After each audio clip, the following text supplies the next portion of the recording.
আচ্ছা, ক্লাস তো স্টার্ট হবে, ক্লাস চলবে আমাদের। ইন্টারভিউ কিভাবে আমাদেরকে ফেস করতে হবে বা ইন্টারভিউর জন্য আমরা কিভাবে পড়াশোনা করব, এটাই হচ্ছে আজকের মেইন টপিক।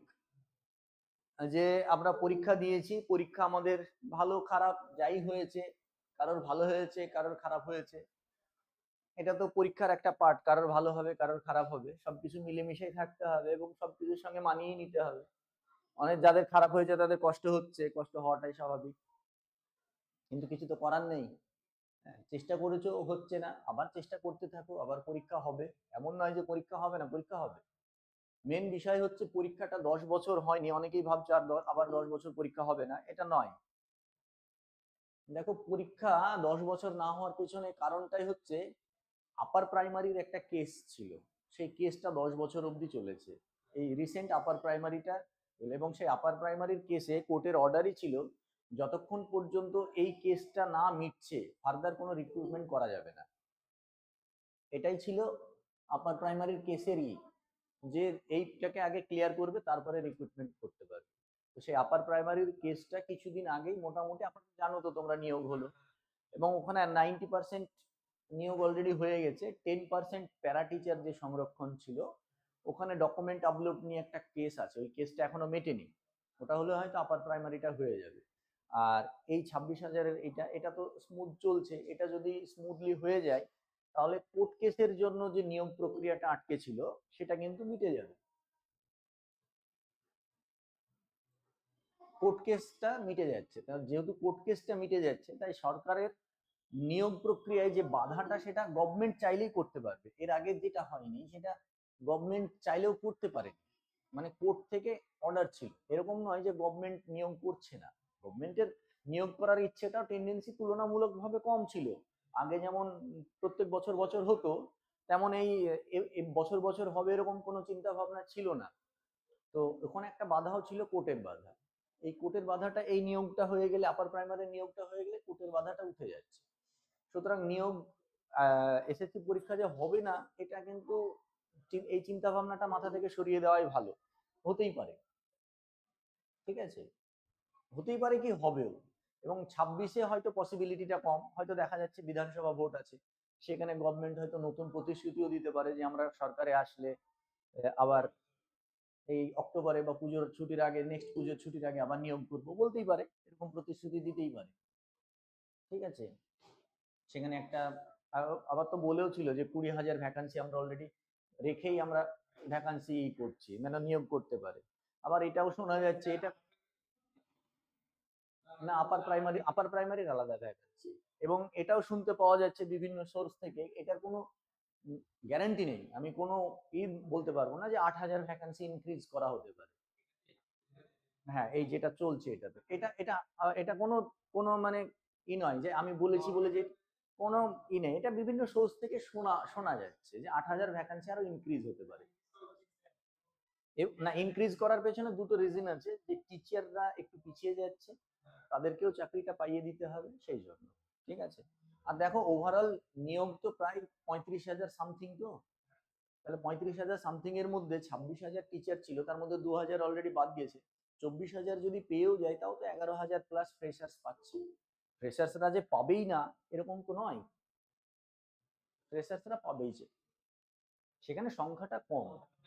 এবং দেখো, গভর্নমেন্ট প্রথমে বলেই দিয়েছে, মানে গভর্নমেন্ট বলে দিয়েছে, সরি বলাটা এটা ভুল, গভর্নমেন্টের ইন্টেনশনটা জানাই গেছে যে গভর্নমেন্ট চাইছে যাদের চাকরি চলে গেছে তারা তারা পেয়ে যাক। আর দেখো, ওরা যে চাকরি হারিয়ে গেছে, তুমি নিজেরটা, আমরা তো মানুষ, তো আমরা নিজেরটাই বুঝি, মানুষ স্বার্থপর জীব, এটা বাস্তব কথা। আমি চাইবো আমারটাই আগে হোক, কার হলো না হলো দেখে লাভ নেই। কিন্তু ওদের কথাটাও ভাবতে হবে, ওরা কোন গ্রাউন্ডে আছে আজকে দাঁড়িয়ে, তাই না? হঠাৎ করে তুমি ধরো চাকরিটা পেলে না, তোমার কি হবে? আমি পেলাম না, আবার আমাকে খাটতে হবে। কিন্তু সে যার চাকরি চলে যাচ্ছে, যে সে যদি আবার এই চাকরিটা না পায়, ভাবো তো তার কি অবস্থা হবে। হ্যাঁ, তাদের বয়সটাও একটা জায়গায় চলে গেছে, তো ভাবো, এবং সে অলরেডি স্টেবল ছিল, একটা জায়গায় সে দাঁড়িয়ে গেছিল, তাই না? হঠাৎ করে তাকে আগে আবার জিরো, বিষয়টা আছে। তো সবকিছু মিলেমিশে নেগেটিভ পজিটিভ সবই থাকবে। ফ্রেশারদের জন্য একটু সুযোগ সুবিধাটা কম, সেটা বাড়াতে পারে, কোনো গ্যারান্টি নেই বাড়াবেই, বাড়াতে পারে, এটা শুনেছি, এটার কোনো ভিত্তি নেই, নাও বাড়াতে পারে। এমনি শুনেছি মানেই যে এটা হবে, ধরো কোনো জায়গা থেকে একটা সোর্স শুনলাম, এবার এটার তো কোনো নিশ্চয়তা নেই না যে হবেই, ঠিক আছে, এইটাই। আর কিছুই না। তো হ্যাঁ, রেজাল্ট তাড়াতাড়ি বেরিয়ে যাবে, অ্যান্সার কি দিয়ে দিয়েছে, আর 3-4 দিনের মধ্যে মনে হয় 11-12 এর অ্যান্সার কিও দিয়ে দেবে, 20 তারিখে দেবে। 15 আর 20 ডেট করেছিল, সেটা গতকালকে 16 তারিখ ছিল। তো যাই হোক, 3-4 দিনের মধ্যে, এটা কিন্তু ফাইনাল অ্যান্সার কি নয়, এটা এটা বলেছে আমরা একটা অ্যান্সার কি বের করছি, স্টুডেন্টরা যদি চ্যালেঞ্জ করে সেই চ্যালেঞ্জগুলো তারপরে আমরা এক্সপার্টদের কাছে পাঠাবো, তারপরে ফাইনাল অ্যান্সার কি বের করবো। এটা ম্যাথের অ্যান্সার কি চেঞ্জ হওয়ার সম্ভাবনাটা নেই, কোশ্চেনে ভুল ছিল না সেরকম, আর এমনও হয়নি যে বিভিন্ন টিচার বিভিন্ন রকম অ্যান্সার কি বের করেছেন, সেরকম হয়েছে কি ওভারঅল সবার সেম অ্যান্সার কি, যদি এক একজনের এক এক রকম আসতো তাহলে নাই বলা যেত।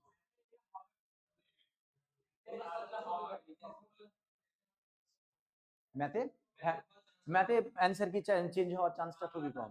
অন্যান্য হ্যাঁ সাবজেক্টে কি হয়, একই কোশ্চেনে 2-3 রকমের অ্যান্সার হয়, এডুকেশনের যেমন হয়, ওগুলোতে ই থাকে, কিন্তু ম্যাথে তো একটাই অ্যান্সার হবে, লিমিট 1+1/n এর পাওয়ার n, সেটা কি ইররেশনাল নাম্বার, ওটা তো আলাদা কিছু হবে না এই জিনিসটা। তো এইবার বিষয় হচ্ছে ইন্টারভিউর জন্য আমাদেরকে প্রিপারেশন নিতে হবে, ইন্টারভিউর জন্য আমাদেরকে পড়াশোনা করতে হবে। তো ইন্টারভিউ যারা চাকরি যারা পরীক্ষা দিয়েছো, দেখো যতক্ষণ অবধি তোমাদের রেজাল্ট না বেরোচ্ছে আমার মনে হয় পড়াশোনাটা কন্টিনিউ করাটাই বেটার। রেজাল্ট যতদিন না বেরোচ্ছে পড়াশোনাটা কন্টিনিউ করাটাই বেটার, যারা মোটামুটি অ্যাভারেজ পরীক্ষা দিয়েছো, কারণ কি আজ 1 মাস পরে যদি রেজাল্ট দেয়, 3 মাস তো তোমরা পড়াশোনা করেছো, সেই 3 মাসে তো কিছুটা হলেও বেস তৈরি হয়েছে, হঠাৎ করে 1 মাস যদি গ্যাপ দাও দেখবে আবার জিরোতে চলে গেছে। তারপরে যখন দেখবে তুমি ইন্টারভিউতে ডাক পেয়েছো, তখন মনে হবে ইস পড়াশোনাটা যদি আমি চালিয়ে যেতাম তাহলে আজকে অনেকটা স্মুথ থাকতাম, আমার এটা একটু ভালো থাকতো, আবার জিরো থেকে শুরু করতে হচ্ছে, এটা হচ্ছে বিষয়। তো সেই জন্য আমি বলবো পড়াশোনাটা চালু করে যাও, ইভেন যাদের পরীক্ষা খারাপ হয়েছে তাদেরকেও বলবো পড়াশোনা কন্টিনিউ করতে, কারণ কি তোমরা অনেকেই জিরো থেকে শুরু করেছো 3 মাস পরে, ঠিক আছে, আজকে 3 মাস তোমরা পড়াশোনা করলে, পড়াশোনা করার পর তোমার পড়াশোনার গ্রাফটা হয়তো 50% তুমি পড়েছো, বা একটা প্ল্যাটফর্ম তো তোমার তৈরি হয়েছে, কিছুটা তো প্ল্যাটফর্ম তৈরি হয়েছে। এবার তুমি আবার পড়াশোনা থেকে বেরিয়ে গেলে 1 বছর পর হয়তো আবার নিয়োগ হচ্ছে শুনলে, আবার নোটিফিকেশন বেরোবে, নোটিফিকেশনে 2 মাস বা 3 মাস পরেই পরীক্ষা হবে, আবার সেই সেম জায়গায় মানে এই জিরোতেই আবার তুমি চলে আসবে, আবার পরীক্ষা দিতে যাবে, সেই একই পরিস্থিতি ফেস করতে হবে। তাহলে বারবার এই জায়গাটা ফেস না করে পড়াশোনাটা কন্টিনিউ করতে থাকো। তোমার নিজস্ব শিডিউল আছে, সব ঠিক আছে, তুমি প্রত্যেক দিন 2 ঘন্টা বা 3 ঘন্টা করে একটা টাইম বের করো, যে টাইমটা তুমি পড়াশোনাটা কন্টিনিউ করতে থাকো প্রতিদিন। এমন নয় যে 10 ঘন্টা 12 ঘন্টা করে পড়তে হবে, 2-3 ঘন্টা করে যদি তুমি একটা টাইম বের করো, এবং যে টাইমে তুমি যদি পড়াশোনাগুলো করো, তাহলে কি হবে, তোমার এই যে যে যে প্ল্যাটফর্মটা তৈরি হয়েছে প্ল্যাটফর্মটা হারিয়ে যাবে। হঠাৎ করে যদি পরীক্ষার পরিস্থিতি, পরীক্ষা ঘোষণা হয়, তাহলে তুমি একটা কমফর্ট জোনে থাকো। আজকে যারা 55-58 স্কোর করেছে তারা কেন করেছে, তাদের এই তারা প্রথম থেকে বেসটা ছিল বলেই, হ্যাঁ, তাদের এই বেসটা ছিল বলেই তারা এই জায়গাটা করেছে।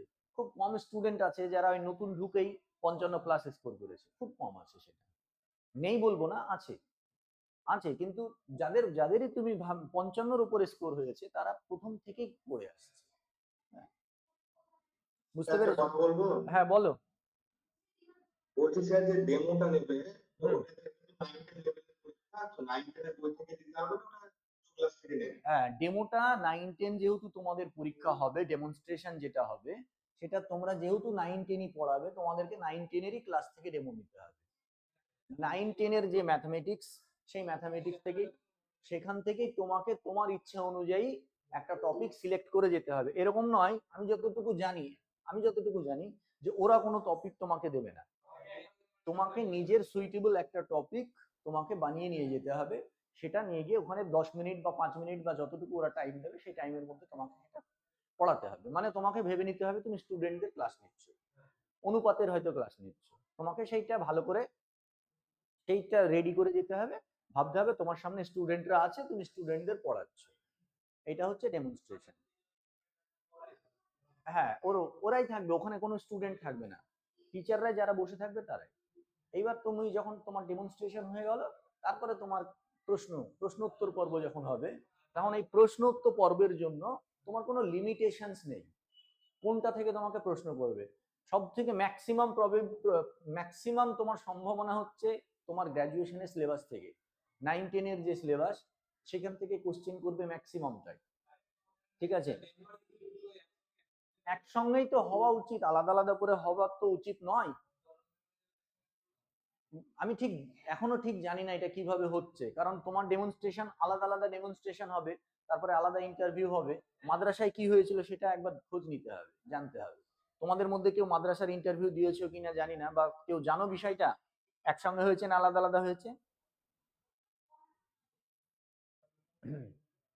তো যাই হোক, ধরো একসঙ্গে হোক বা আলাদা হোক, হয়ে গেল। ইন্টারভিউতে তোমার ম্যাক্সিমাম চান্স আছে তোমার সাবজেক্ট থেকে কোশ্চেন করার, 90% চান্স আছে তুমি গ্র্যাজুয়েশনে যেটা পড়েছো, পড়ে পরীক্ষা দিয়েছো তার উপরে সাবজেক্ট থেকেই মেনলি কোশ্চেনটা হবে, মেন কোশ্চেন।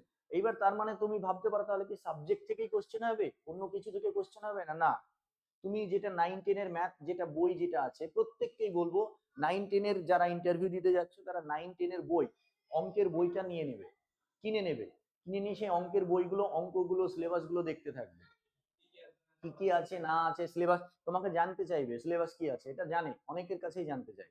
বলতে পারবে 9-10 এর কি সিলেবাস আছে, কি কি পড়াতে হবে? তুমি হয়তো বলতে পারলে না, তখন বলবে আপনি তো টিচার হতে যাচ্ছেন, সিলেবাসই জানেন না, তাই বলবে। ঠিক আছে, বেসিক জিনিসগুলো কোন কোনগুলো ধরতে পারে আমি বলে দিচ্ছি। আরেকটা জিনিস তোমাদের বলি, দেখো তোমরা অনেকেই টিউশন পড়াও, কিন্তু একটা জিনিস খেয়াল করে দেখবে, তোমরা কেউ ধরো কোন একটা চ্যাপ্টার যখন পড়াচ্ছ, চ্যাপ্টার অনেক কিছু লেখা থাকে, দেখবে প্রথমেই তো চ্যাপ্টার অঙ্ক শুরু করেন। ওগুলো কেউ পড়েছো, কেউ কোনোদিন পড়ো না? তোমরা পড়ো না, স্টুডেন্টরা পড়ো? ওইগুলো পড়তে হবে, ওখান থেকে অনেক কোশ্চেন হয়, ওখান থেকে অনেকগুলো কোশ্চেন, ওইগুলো পড়লে না অনেক কোশ্চেন থেকে তুমি বেরিয়ে আসতে পারবে। ওই জিনিসগুলো খুঁটিয়ে খুঁটিয়ে পড়ছো, সবই তো বাংলায়।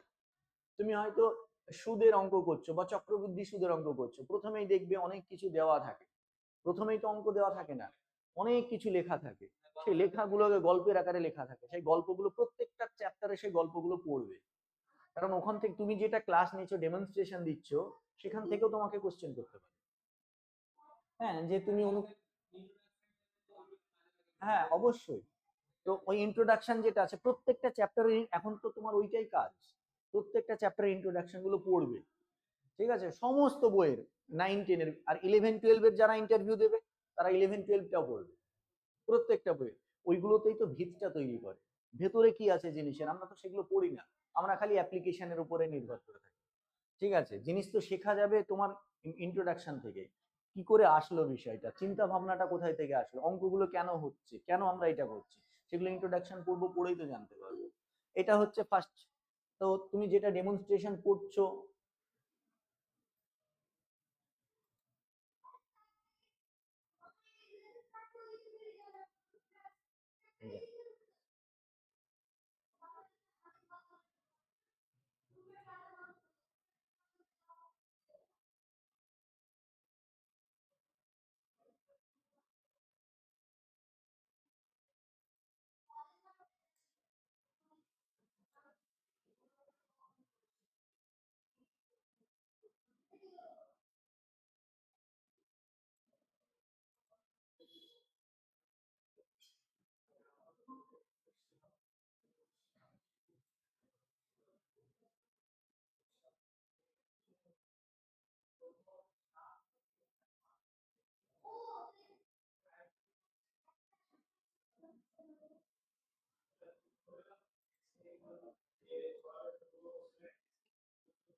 তোমরা কি দেখতে শুনতে পাচ্ছো? কেটে গেল মনে হচ্ছে।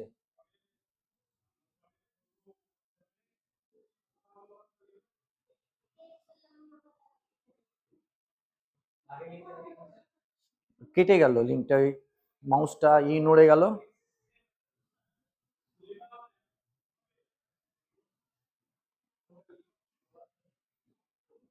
আগের লিঙ্কটা কেটে গেল।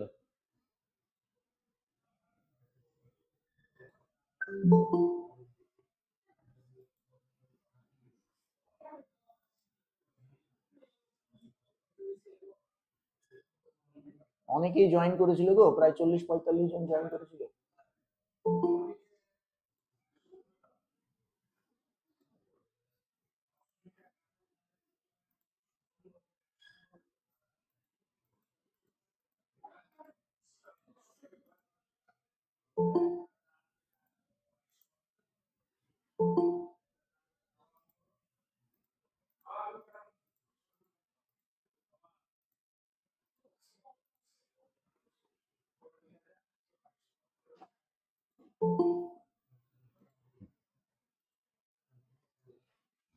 মাউসে হাত পড়ে ওই এইটা কেটে গেছে।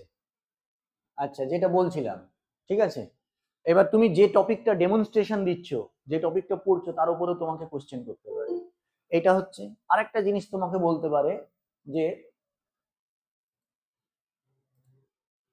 চাইল্ড ডেভেলপমেন্ট অ্যান্ড পেডাগজি, শিশু মনস্তত্ত্ব, ওখান থেকে কোশ্চেন করতে পারে।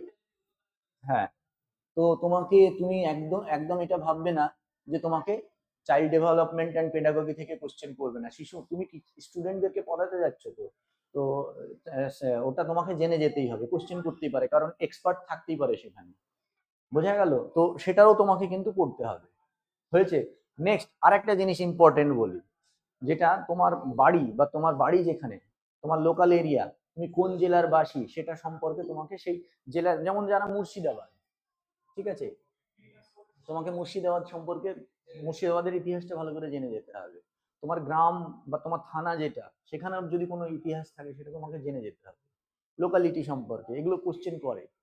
কোথায় বাড়ি? মুর্শিদাবাদ, বলো তো মুর্শিদাবাদের কিছু ভালো কিছু বলো, বা মুর্শিদাবাদের নাম মুর্শিদাবাদ কেন হয়েছে জানতে চাইতেই পারে। হাজারদুয়ারি সম্পর্কে তুমি কি জানো, এগুলো জানতে চাইতে পারে, এগুলো একটু জেনে যাবে।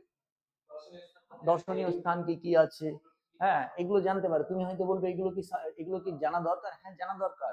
তুমি যাচ্ছ, তোমাকে বলবে, তুমি হয়তো বলতে পারো যে স্যার আমি তো সাবজেক্ট পড়াবো, এগুলো কেন একজন টিচারের পারিপার্শ্বিক সব জ্ঞান থাকা উচিত। বলবে তো তোমাকে যে আপনি তো টিচার, তাহলে স্টুডেন্টরা তো আপনার কাছে এই ধরনের কোশ্চেন করতে পারে, তাহলে তো আপনার এই বেসিক জ্ঞানগুলো তো আপনার থাকা দরকার। ঠিক আছে, তাই এইগুলো ই করবে না, বুঝতে পেরেছো? আর খুব বেশি ওভার স্মার্ট হয়ে যাওয়ার দরকার নেই। হ্যাঁ, ভীষণ রকম সেজে গুজে একদম বিরাট একটা নর্মাল, যত যেভাবে নর্মাল পোশাক যেমন পরা দরকার, যতটুকু ভালোভাবে সেজে গুজে যাওয়া দরকার, হ্যাঁ, যেমন যেটা নর্মাল লাগে সেটাই। ঠিক আছে, নর্মাল যেমন তোমার যদি শার্ট প্যান্ট ইন করে যেতে ইচ্ছা করে, ইন করেই যায় সবাই। এই যেমন নর্মাল যাওয়া দরকার তেমনই যাবে। অতিরিক্ত হাব ভাব নিয়ে যাওয়ার দরকার নেই। ঠিক আছে, তারপরে কথাবার্তার মধ্যেও পোলাইটনেস, যারা তোমার সঙ্গে কথা বলছে তাদের লেভেলটা কিন্তু অনেক উঁচু। হ্যাঁ, তারা দেখবে তোমার সঙ্গে কোনো খারাপ ব্যবহার করবে না, কোনো বাজে কথা বলবে না, তোমাকে কোনো মানে তোমাকে রাগিয়ে দেবে না, মানে তোমাকে রাগ করে কথা তুমি পাচ্ছ না বলেও যে তোমার উপর রেগে যাবে সেটাও বলবে না। দেখবে হাসবে, হেসে হেসে তোমার সঙ্গে কথা বলবে। কারণ কি, যাদের মধ্যে জ্ঞান অল্প থাকে তাদের বহিঃপ্রকাশটা বেশি। হ্যাঁ, আর যাদের মধ্যে জ্ঞান বেশি থাকে তাদের বহিঃপ্রকাশটা খুব কম। তোমরা অমিতাভ বচ্চন আর ওই ইয়ের গল্পটা শুনেছো মনে হয়, রতন টাটার। দুজন একই প্লেনে পাশাপাশি বসে যাচ্ছে, রতন টাটা বই পড়েই যাচ্ছে, আর অমিতাভ বচ্চন ভাবছে যে কি ব্যাপার, লোকটা আমার দিকে তাকাচ্ছে না। আর অমিতাভ বচ্চন তখনকার ফেমাস অ্যাক্টর, ওকে বলছে যে আমার নাম অমিতাভ বচ্চন। ও ইয়েস, আপনি সিনেমা দেখেন? বললে না, খুব কম। এসব বলছে, বারবার ভাবছে যে আমি এত কিছু বলছি, আমি অমিতাভ বচ্চন এত বড় স্টার, আমি ওর পাশে বসে আছি, তার কোনো হেলদোল নেই। লাস্টে নামার সময় বলছে আমি রতন টাটা, পরিচয়টা দিচ্ছে, তখন ও মাথায় হাত। হ্যাঁ, যে আরে বাবারে, আমি কোন লেভেলের লোকের সঙ্গে ই করছি। হ্যাঁ, হ্যালো। হ্যাঁ, হ্যাঁ, হ্যাঁ, এসছে, আমাকে ফোন করতে বললো, আমি ভুলে গেছি, ফোন করতে বললে এসো তুমি।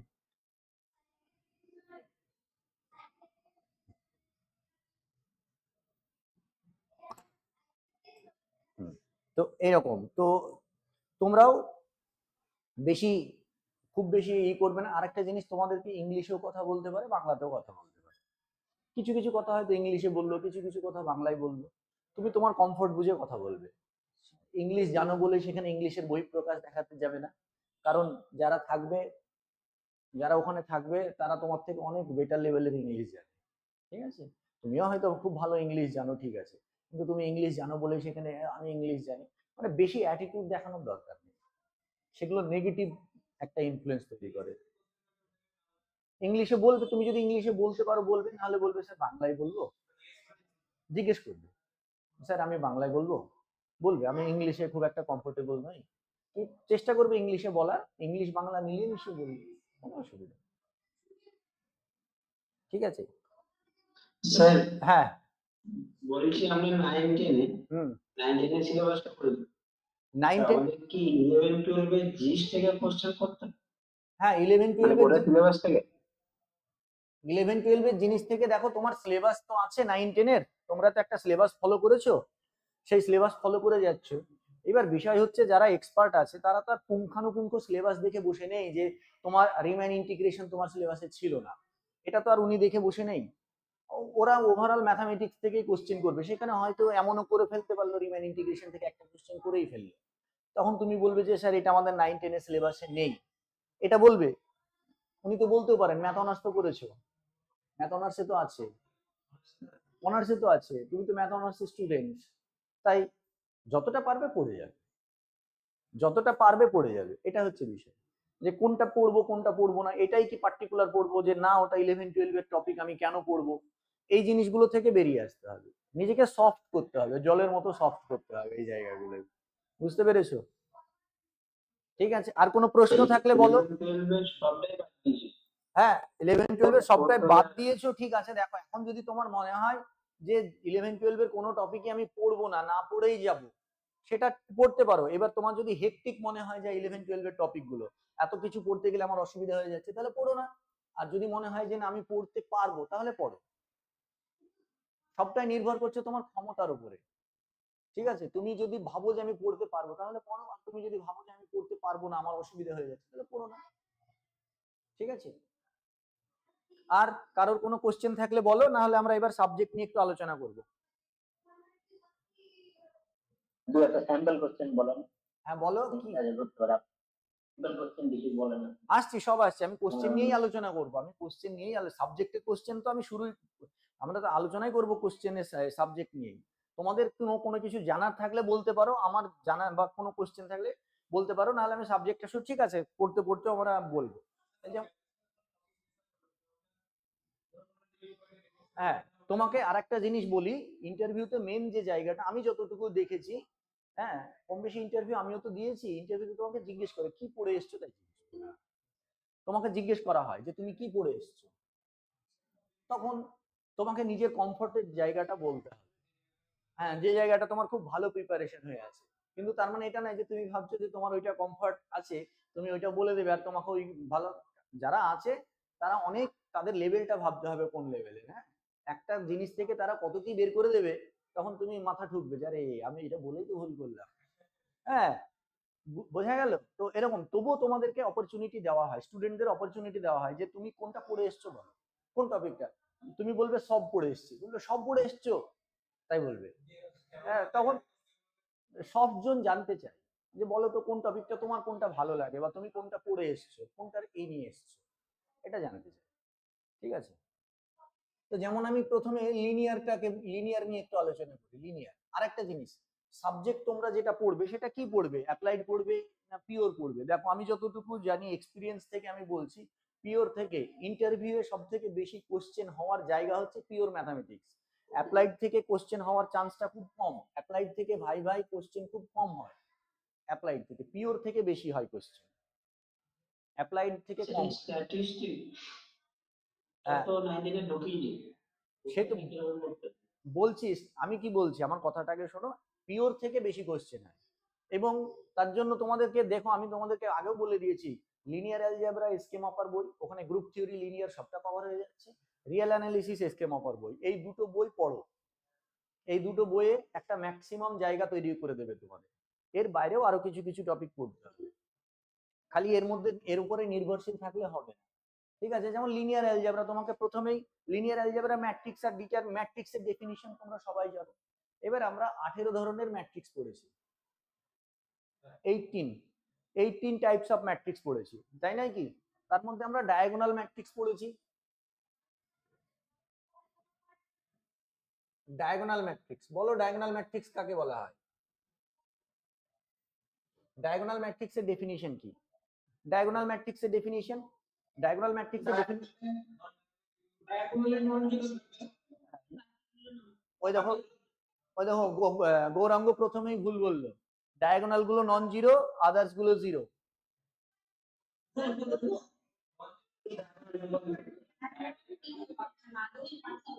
হ্যাঁ আসতে, ঠিক আছে। ডেফিনিশনটা হচ্ছে আদার দ্যান ডায়াগোনাল এলিমেন্টস আর জিরো।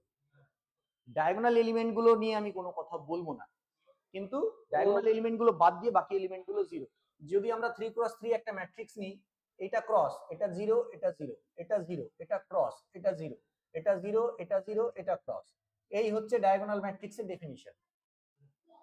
ঠিক আছে, মানে এ আই জে, এটা যদি সিম্বলিক্যালি লিখি A I J equals to 0 for I not equals two J, এটা হচ্ছে ডেফিনিশন। ঠিক আছে, এটা হচ্ছে ডায়াগোনাল ম্যাট্রিক্সের ডেফিনিশন। তাহলে ডায়াগোনাল ম্যাট্রিক্সের ডেফিনিশনে তোমাকে বলেই দিয়েছে যে ডায়াগোনাল এলিমেন্ট গুলো নিয়ে আমি কিছু বলবো না, নন ডায়াগোনাল এলিমেন্ট গুলো জিরো। তাহলে ডায়াগোনাল এলিমেন্ট গুলো এই যে ক্রস দেওয়া গুলো কি হতে পারে? ক্রস দেওয়া গুলো যা খুশি তাই হতে পারে, যা খুশি তাই হতে পারে। ম্যাথামেটিক্স আমি বারবার বলেছি, যেটা বলে সেটাই করে, যেটা বলে না সেটা করে না। যেটা বলেনি, ডায়াগোনাল নিয়ে কিছু কোনো কথা বলেছে, বলেনি, বলবো না আমিও। তাহলে তোমাকে জিজ্ঞেস করতে পারে ডায়াগোনাল এলিমেন্ট গুলো কি হবে? আরবিট্রারি হবে। তখন তোমাকে তুমি ডায়াগোনাল এলিমেন্টে যখনই ডেফিনিশন দেবে, তখন তোমাকে বলবে is null matrix is a diagonal matrix, is null matrix is a diagonal matrix. Yes yes, null matrix is a diagonal matrix, এইটা হচ্ছে অ্যানসার। স্কেলারকে বলা যেতে পারে, আইডেন্টিটিকে বলা যেতে পারে যে আসছি আসছি, একে একে সব আসছি, সব আসছি, স্কেলার আসছি, বুঝতে পারলে? তাহলে এই কোশ্চেনটা হতে পারে তোমাকে। ডায়াগোনাল তোমাকে প্রথম জানতে চাইলো, ডায়াগোনাল ম্যাট্রিক্সের ডেফিনিশন জানতে চাইলো, ডেফিনিশন তুমি বললে, ডেফিনিশন বলার পর তোমাকে বলবে নাল ম্যাট্রিক্সকে কি তুমি ডায়াগোনাল ম্যাট্রিক্স বলতে পারো? তোমাকে বলতে হবে ইয়েস। তখন কেন? কারণ ডায়াগোনাল এলিমেন্টস, এটাকে প্রিন্সিপাল ডায়াগোনাল বলা হয়, প্রিন্সিপাল ডায়াগোনাল গুলো আরবিট্রারি। প্রিন্সিপাল ডায়াগোনাল নিয়ে আমার কোনো বলার নেই, তাই প্রিন্সিপাল ডায়াগোনাল আমি যা খুশি তাই নিতে পারি, জিরো নিতে পারি। একটা কনসেপ্ট ছেলে মেয়েদের মধ্যে ধারণাটাই থাকে যে ডায়াগোনাল এলিমেন্ট গুলো নন জিরো হবে আর বাকিগুলো জিরো হবে, এই কনসেপ্ট গুলো থেকে বেরিয়ে আসতে হবে। তোমার এই ছোট্ট ছোট্ট ভুলগুলোতেই তোমাকে ধরবে যে তোমার কনসেপ্টটা ক্লিয়ার আছে কিনা। বোঝা গেল? স্কেলার ম্যাট্রিক্স কাকে বলা হয়? স্কেলার ম্যাট্রিক্স এই যে এটা কে 0 0 0 কে 0 0 0 কে, এইটা এটা হচ্ছে স্কেলার ম্যাট্রিক্স। স্কেলার ম্যাট্রিক্সের কি হবে? ডায়াগোনাল এলিমেন্ট গুলো সেম হবে, প্রিন্সিপাল ডায়াগোনাল এলিমেন্ট গুলো সেম হবে। তাহলে ডায়াগোনাল ম্যাট্রিক্স কে কি আমরা এই যে স্কেলার ম্যাট্রিক্স কে কি ডায়াগোনাল ম্যাট্রিক্স বলতে পারি? ইয়েস, স্কেলার ম্যাট্রিক্স মানেই ডায়াগোনাল ম্যাট্রিক্স। কিন্তু ডায়াগোনাল ম্যাট্রিক্স মানে কি স্কেলার ম্যাট্রিক্স হবে? হতেও পারে, নাও হতে পারে। বুঝতে পারছো? ডায়াগোনাল ম্যাট্রিক্স মানেই সেটা স্কেলার ম্যাট্রিক্স হবে এরকম কোনো বাধ্যবাধকতা নেই, কিন্তু স্কেলার ম্যাট্রিক্স মানেই সেটা ডায়াগোনাল ম্যাট্রিক্স। তিনটেকে জিরো নিয়ে নাও, তাহলে নাল ম্যাট্রিক্স। একটা নাল ম্যাট্রিক্স কে স্কেলার ম্যাট্রিক্স বলতে পারি? ইয়েস, নাল ম্যাট্রিক্স স্কেলার ম্যাট্রিক্স। বোঝা গেল? কারণ তিনটেই তো সেম, তিনটেই জিরো হয়ে যাচ্ছে। হ্যাঁ, আইডেন্টিটি ম্যাট্রিক্স স্কেলার ম্যাট্রিক্স। ঠিক আছে, এগুলোকে যদি 1 1 1 নিয়ে নিই, এটা একটা স্কেলার ম্যাট্রিক্স। বুঝতে পারলে? এই ডেফিনিশনটা তোমাদেরকে জিজ্ঞেস করতে পারে এইগুলো। এরপরে আরো ডেফিনিশন আছে আমাদের, upper triangular matrix, lower triangular matrix. Upper triangular matrix কি হয়? ডায়াগোনালের নিচের, ডায়াগোনালের উপরের এলিমেন্ট গুলো নন জিরো, ডায়াগোনালের নিচের গুলো জিরো, সরি নন জিরো নয়, সরি ডায়াগোনালের নিচের গুলো জিরো, ডেফিনিশনটা আমি ভুল বললাম।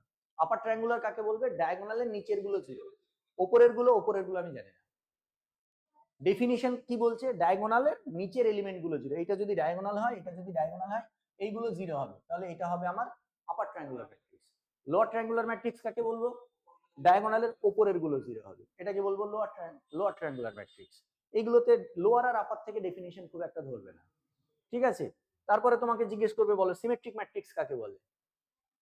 সিমেট্রিক ম্যাট্রিক্স কাকে বলে? এ ট্রান্সপোজ ইকুয়ালস টু এ, এটা জিজ্ঞেস করবে। চিন্তা করো না, সিমেট্রিক ম্যাট্রিক্সের কোশ্চেন তোমাকে জিজ্ঞেস করবে না। তোমাকে যেটা জিজ্ঞেস করবে, যে স্কিউ সিমেট্রিক ম্যাট্রিক্সের ডেফিনিশন বলো। বলবে give the definition of a skew symmetric matrix। তুমি বলবে A transpose equals to -A। তোমাদের সবাইকে বলেছি খাতা বের করো, তোমরা সবাই একটা skew 3x3 skew symmetric matrix লেখো খাতায়। দিয়ে বলবে please give an example of A 3x3 skew symmetric matrix. একটা 3x3 স্কিউ সিমেট্রিক ম্যাট্রিক্সের এক্সাম্পল দাও। তারা ইংলিশে কথা বলতে পারে, খুব বেশি কঠিন ইংলিশ কথাই বলবে না তোমাকে। লিখেছো? গুড। মেন জিনিসটা কি? 3x3 স্কিউ সিমেট্রিক ম্যাট্রিক্স লিখতে গেলে বলো মেন জায়গাটা কি রাখতে হবে আমাকে? হয়নি তোমার, ডায়াগোনাল গুলোকে 0 রাখতে হবে। এই ডায়াগোনাল 3x3 দেখো অনেকেই, দেখো এবার তোমাকে 3x3 ম্যাট্রিক্স লিখতে বলেছে সিমেট্রিক, অনেকে এখানে 1 লিখবে। হ্যাঁ, প্রথম এখানে লিখবে 1, বলবে ওকে। ওকে কি বলবে তখন? ওকে মানে বুঝে গেছেন যে তুমি স্কিউ সিমেট্রিক ম্যাট্রিক্সের ডেফিনিশন মুখস্থ করেছো। স্কিউ সিমেট্রিক ম্যাট্রিক্সের ডেফিনিশন তুমি মুখস্থ করেছো, তুমি পড়োনি, জানোনি ভেতর থেকে ডেফিনিশন। তুমি খালি জানো যে এ ট্রান্সপোজ সমান মাইনাস এ হয়। এ ট্রান্সপোজ সমান মাইনাস এ যদি হয় তখন কি হলো গো? এ ট্রান্সপোজ যদি মাইনাস এ হয় তাহলে ডায়াগোনাল গুলোকে 0 হতেই হবে। কি করে? দেখো এ ট্রান্সপোজ সমান মাইনাস এ হওয়া মানে ডায়াগোনাল গুলো কি হয়? এ আই আই, এই তো এ আই আই আর যে সমান হয়ে যায়, তাহলে ডায়াগোনাল গুলো সমান হওয়া মানে এ আই আই সমান মাইনাস অফ এ আই। তাহলে এখান থেকে ইমপ্লাই করছে কি 2 ইনটু এ আই আই সমান 0। এটা ইমপ্লাই করছে কি A I I equals to 0।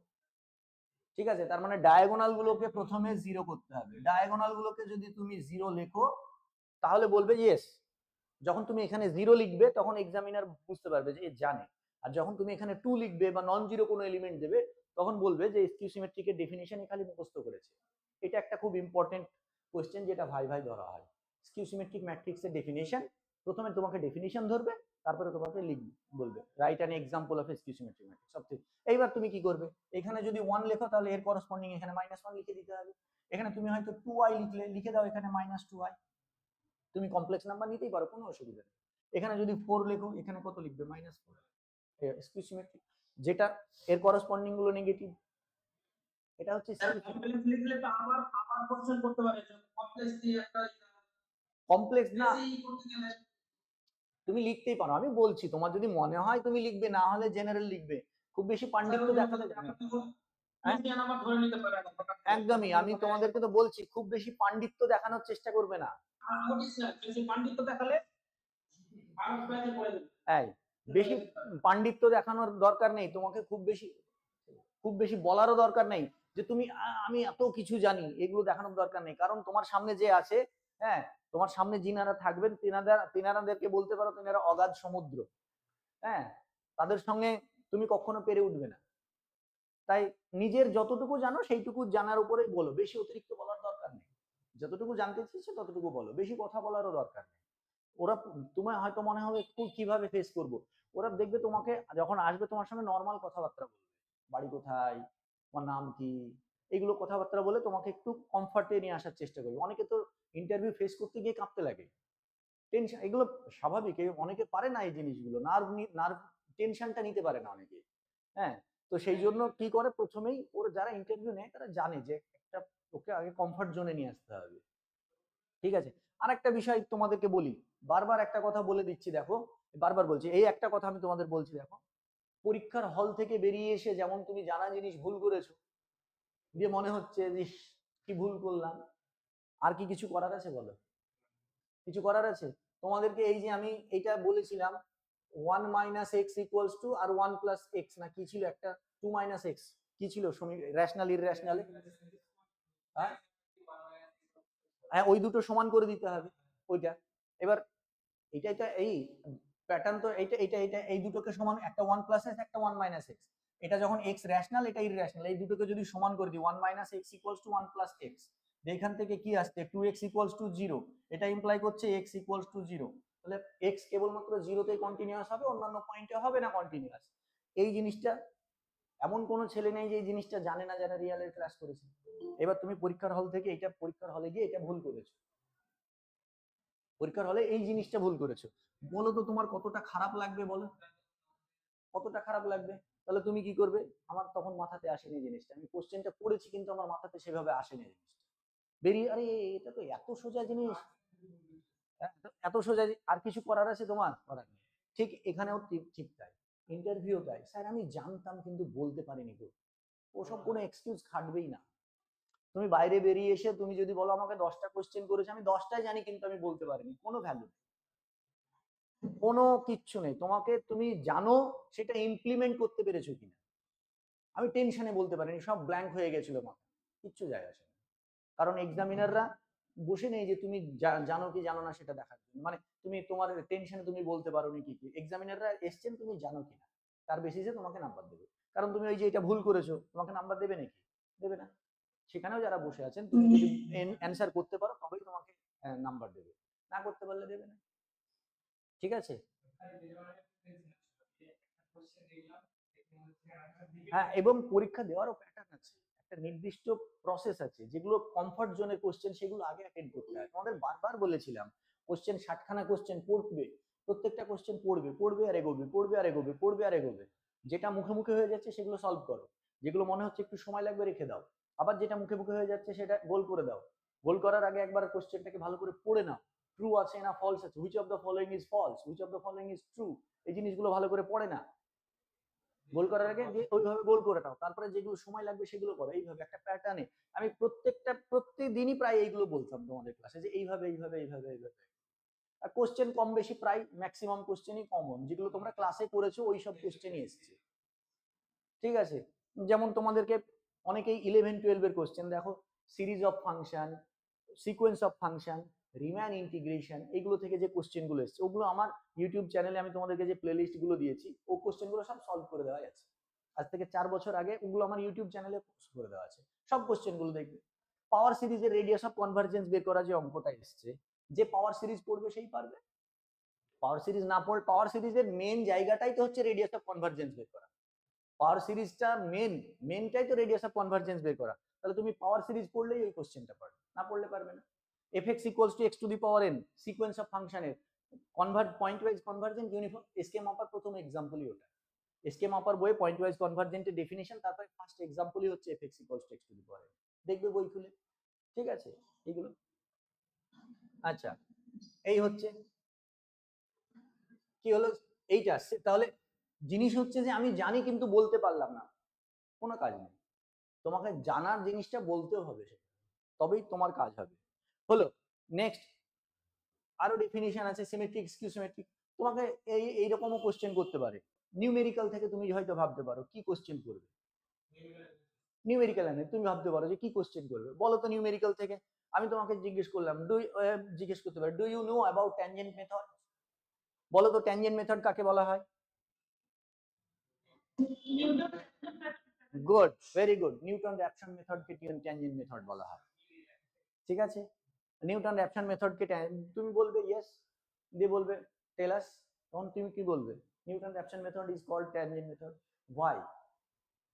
যখন তোমাকে বলবে why it is called tangent method, তার মানে তোমাকে জিওমেট্রিক্যাল ইন্টারপ্রিটেশনটা জানতে চাইছে।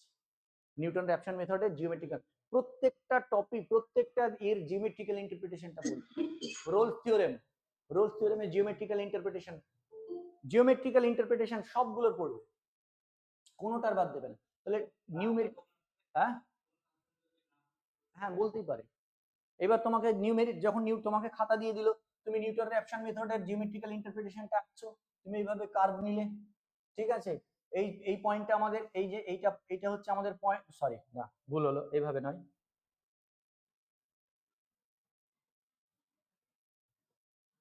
এই হবে কার্ভটা, এই হবে আমাদের কার্ভটা। এইটা হচ্ছে আমাদের রুট, এই পয়েন্টটা হচ্ছে আমাদের রুট, যে পয়েন্টে ইন্টারসেক্ট করে। তোমাকে বলতে পারে যে ফাংশনের আমরা রুট কি করে বের করি, ইন্টারভালে রুট কি করে বের করি, আমরা কি করি F of A into F of B, এটা কি করি less than zero, required condition কি রুট থাকার, এ আর B, F X equals to Y equals to F X যদি একটা ফাংশন হয়, অপোজিট সাইন হবে, Y equals to F X যদি একটা ফাংশন হয়, তাহলে এ আর বি পয়েন্টের মধ্যে রুট থাকবে কখন? দুটো পয়েন্ট যখন তাদের ফাংশনাল ভ্যালু দুটোর প্রোডাক্টটা নেগেটিভ হবে, একটা পজিটিভ একটা নেগেটিভ হবে, বলবে ওয়াই। কেন হচ্ছে? গ্রাফ আমাকে বোঝাও, এক্সপ্লেন করো, আমি জানি না, তোমাকে গ্রাফ এঁকে দাও। গ্রাফটা কি হবে? আমরা গ্রাফটা কি হবে, এইটা আমার এক্স অ্যাক্সিস যদি হয়, এটা যদি আমার, আমি ধরে নিলাম এটা আমার এফ, এটা আমার B point X equals to B, আর এটা আমার ধরে নিলাম এক্স ইকুয়ালস টু এ, আমরা ধরে নিলাম এ তে নেগেটিভ বি এ পজিটিভ, এ তে নেগেটিভ, বি তে পজিটিভ, আর যে ফাংশন গুলো থাকবে সেগুলো কন্টিনিউয়াস ফাংশনই থাকবে। এমন কন্টিনিউয়াস ফাংশন না থাকলে তো রুট বের করা অসুবিধা। আমরা রুট যেগুলো বের করি সেগুলো কি পলিনোমিয়াল, তো f(x = polynomial, polynomial everywhere continuous, everywhere differentiable. তখন তোমাকে কি করতে হবে, এই গ্রাফটা, এবার আমার টার্গেট হচ্ছে এখান থেকে এখানে যাওয়া। এবার এখান থেকে এখানে যদি আমাকে যেতে হয় তাহলে আমাকে কোথাও না কোথাও এখানে কাট করতেই হবে, অ্যাটলিস্ট ওয়ান পয়েন্ট, একটা পয়েন্টে কাট করতেই হবে, এবং এটাই হচ্ছে আমাদের সেই রুট। ঠিক আছে, এবার প্রশ্ন হচ্ছে ওটা কি একবারই কাট করবে, অ্যাটলিস্ট ওয়ান্স, ওখানে কথাটা বলতে হবে, অ্যাটলিস্ট ওয়ান্স, একবার কাট করবে, একাধিকবার কাট করতে পারে, অবশ্যই করতে পারে। ওই জন্য ডেকার্টের রুল অফ সাইনে কি বলেছে, নাম্বার অফ রিয়েল রুটস, কি বলেছে, নাম্বার অফ রিয়েল রুটস হয় ইভেন হবে, মানে হয়তো 3টে হলো বা 5টা হলো বা 2টো হলো বা 4টে হলো, এবার যদি বাড়ে দুটো দুটো, যদি কমে তাহলে দুটো দুটো করে কমবে। কেন দুটো দুটো করে কমবে, এই যে এখানে একটা হচ্ছে, এই ধরো একটা রুট পেয়ে গেলে আবার নিচে নামবে, আবার উপরে যাবে, কটা হচ্ছে দেখো, একটা দুটো তিনটে হচ্ছে, হয় তিনটে হচ্ছে অথবা দুটো হচ্ছে। অথবা এবার তুমি বলতে পারো যে একটা নেগেটিভ আর একটা পজিটিভ না হলে, না এখানে কি বলেছিলাম, একটা যদি পজিটিভ হয় আর একটা যদি নেগেটিভ হয় তাহলে নাম্বার অফ রুটস কি হবে, হয় 1 হবে অথবা 3 হবে অথবা 5 হবে অথবা 7 হবে, আর যদি কমে দুই দুই করে কমবে, তাই তো হচ্ছে, হয় তিনটে হচ্ছে অথবা একটা হচ্ছে। এবার দুটোই যদি পজিটিভ হয়, এটাও পজিটিভ এটাও পজিটিভ, তাহলে নাম্বার অফ রুটস কি, হয় 0 হবে, রিয়েল রুটস হয় 0 হবে বা 2 হবে বা 4 হবে, নাম্বার অফ রিয়েল রুটস কি হয়ে যাবে, ইভেন হবে। কি করে হবে, দেখো এখান থেকে এখানে যাওয়ার জন্য কাট করছে না, একটাও রুট নেই। এবার কোনো কারণে একবার কাট করলো, তাহলে ওখানে যেতে গেলে তো আরেকবারও কাট করতে হচ্ছে, আবার এই কাট করলো, এই গেল, দেখো কত হচ্ছে, বুঝতে পারছো? এই জিনিসগুলো তোমাকে জানতে চাই কি করে, বুঝতে পেরেছো? জিওমেট্রিক্যাল ইন্টারপ্রিটেশনটা, ব্যাখ্যাটা, কারণ তুমি প্রুফ করতে যাচ্ছ না সেখানে। তুমি যখন পরীক্ষার হলে যাবে লিখবে তখন তোমার প্রুফ দরকার, কিন্তু যখন তুমি ইন্টারভিউয়ে যাবে তখন তোমার জিনিসটার এক্সপ্লেনেশন দরকার, তুমি জানো কিনা সেটা। তখন জিওমেট্রিক্যাল ইন্টারপ্রিটেশন, এইটা রিকোয়ার্ড কন্ডিশন, এইটা বলে কোশ্চেনের মধ্যে থেকে কোশ্চেন বেরিয়ে আসবে।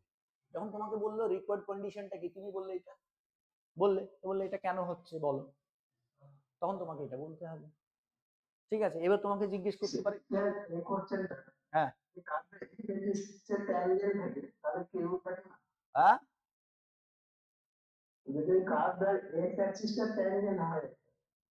কার্ভটা এক্স অ্যাক্সিসের ট্যানজেন্ট হয় মানে বুঝলাম না।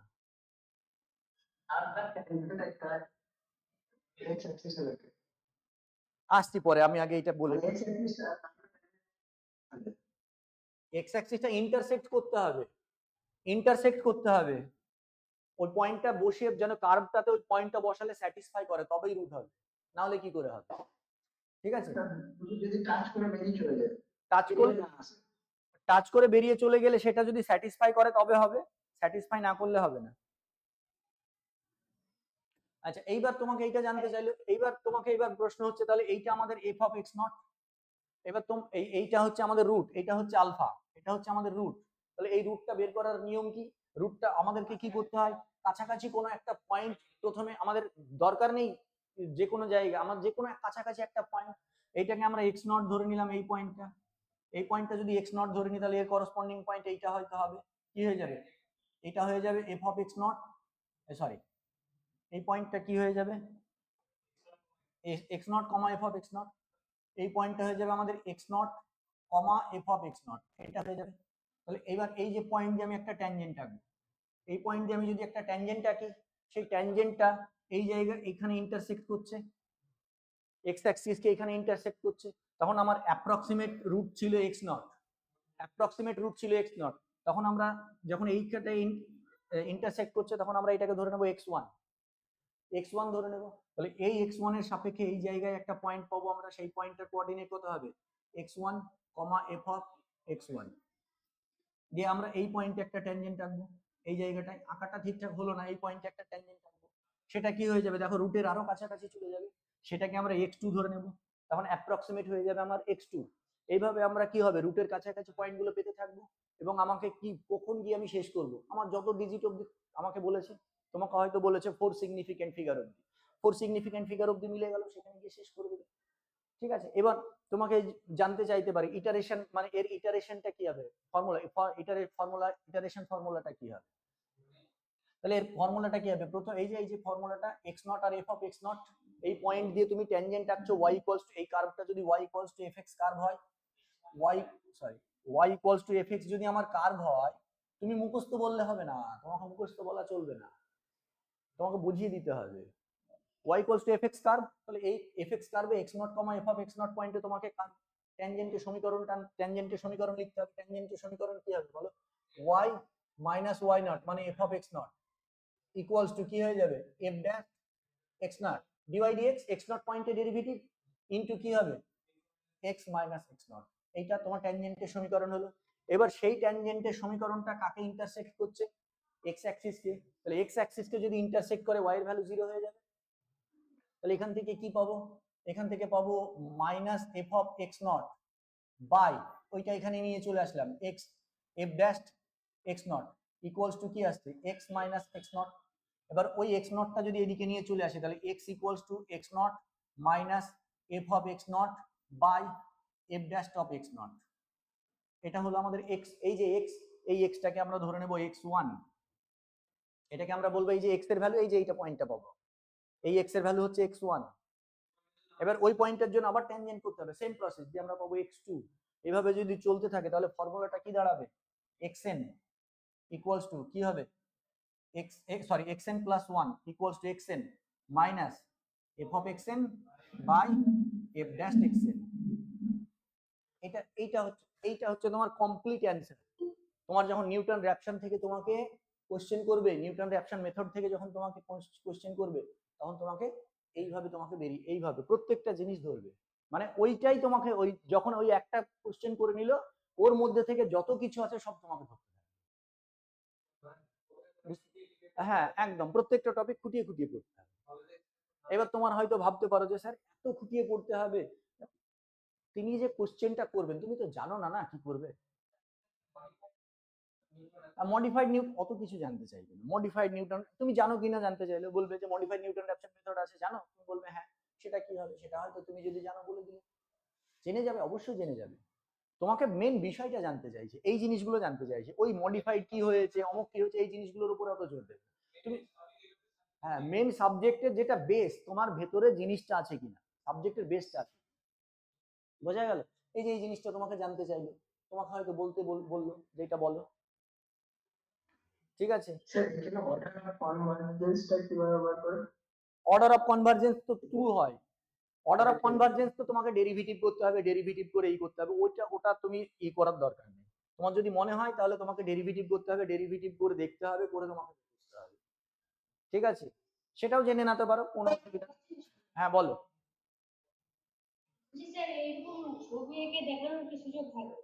এরকম ছবি, হ্যাঁ তোমার সামনে তোমাকে খাতা পেন দেওয়া হবে বা বোর্ড দিয়ে দিতে পারে, তুমি যেখানে ডেমনস্ট্রেশন দিচ্ছ সেখানে তোমাকে, হ্যাঁ হোয়াইট বোর্ড, তুমি যে বোর্ডে ডেমনস্ট্রেশন দিচ্ছ সেখানে তোমার যদি ইন্টারভিউ হয় তাহলে সেই বোর্ডেই তোমাকে জিজ্ঞেস করতে পারে, ওখানেই হয়ে যাবে, ঠিক আছে? আচ্ছা স্যার। বুঝতে পেরেছো?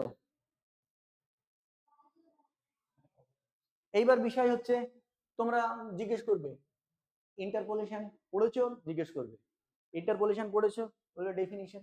ইন্টারপোলেশন কাকে বলে বলতে পারবে কি? ইন্টারপোলেশন কাকে বলে? ইন্টারপোলেশনটা বাদ দিয়েছিলে, বলো ইন্টারপোলেশন কাকে বলে, কেউ বলতে পারবে?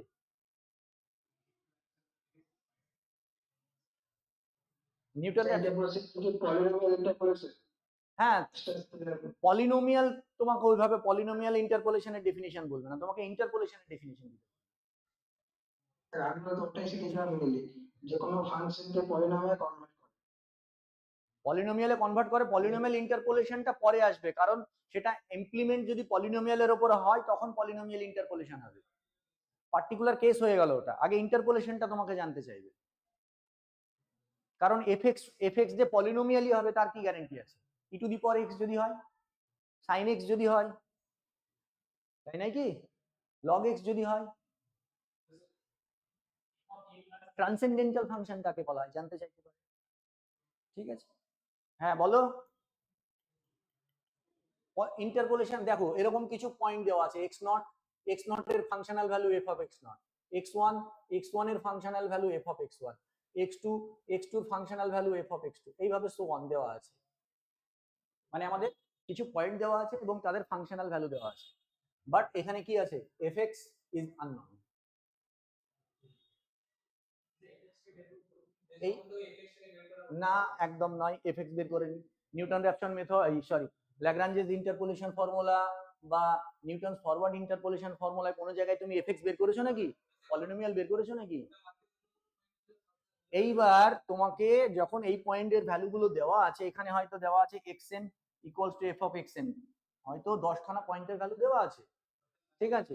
এইবার তোমাকে fx ইজ আননোন, এবার তোমাকে বললো এইটা ধরে নাও x1 আর x2, এটা ধরে নাও 2 আর এটা ধরে নাও 3, এবার তোমাকে বললো f অফ 2.3 এর ভ্যালু কত? f অফ 2.3 এর ভ্যালু কত? এই যে f অফ 2.3 এই ভ্যালুটা বের করার প্রসেসটার নামই হচ্ছে ইন্টারপোলেশন, ঠিক আছে? f অফ 2.3 এই ভ্যালুটা এই বের করার প্রসেসটার নামই হচ্ছে ইন্টারপোলেশন, যেখানে আমার ফাংশনটা আননোন, ঠিক আছে? এবার তুমি হয়তো ডেফিনিশনটা বলতে পারলে না, কিন্তু তুমি যদি জিনিসটাও এক্সপ্লেন করে দিতে পারো, ঠিক আছে? যে আমি ডেফিনিশনটা বলতে পারলাম না, ডেফিনিশন তো আর মুখস্থ করে যায় না।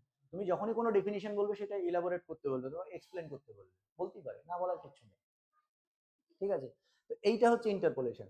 এইবার যদি এই এফএক্সটা পলিনোমিয়াল হয় তাহলে সেটা পলিনোমিয়াল ইন্টারপোলেশন, বোঝা গেল? ইন্টারপোলেশন এফএক্সটা যদি পলিনোমিয়াল হয়ে যায় তাহলে সেটা পলিনোমিয়াল, ঠিক আছে? এইবার তোমাকে জিজ্ঞেস করলো এই যে ইন্টারপোলেশনটা তুমি করলে, এটা ইন্টারপোলেশন, বলো তো কখন নিউটনস ফরওয়ার্ড ইন্টারপোলেশন ফর্মুলা আমরা ইউজ করি?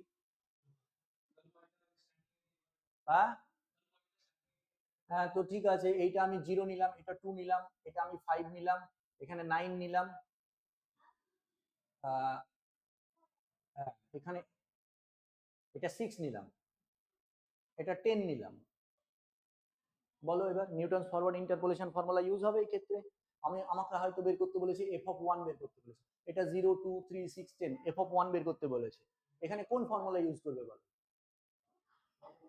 কোনটা ইউজ করবে? নিউটনস ফরওয়ার্ড, নিউটনস ব্যাকওয়ার্ড, কোনটা ইউজ করবে? ফরওয়ার্ডটা ইউজ করবে। তোমরা কেউ?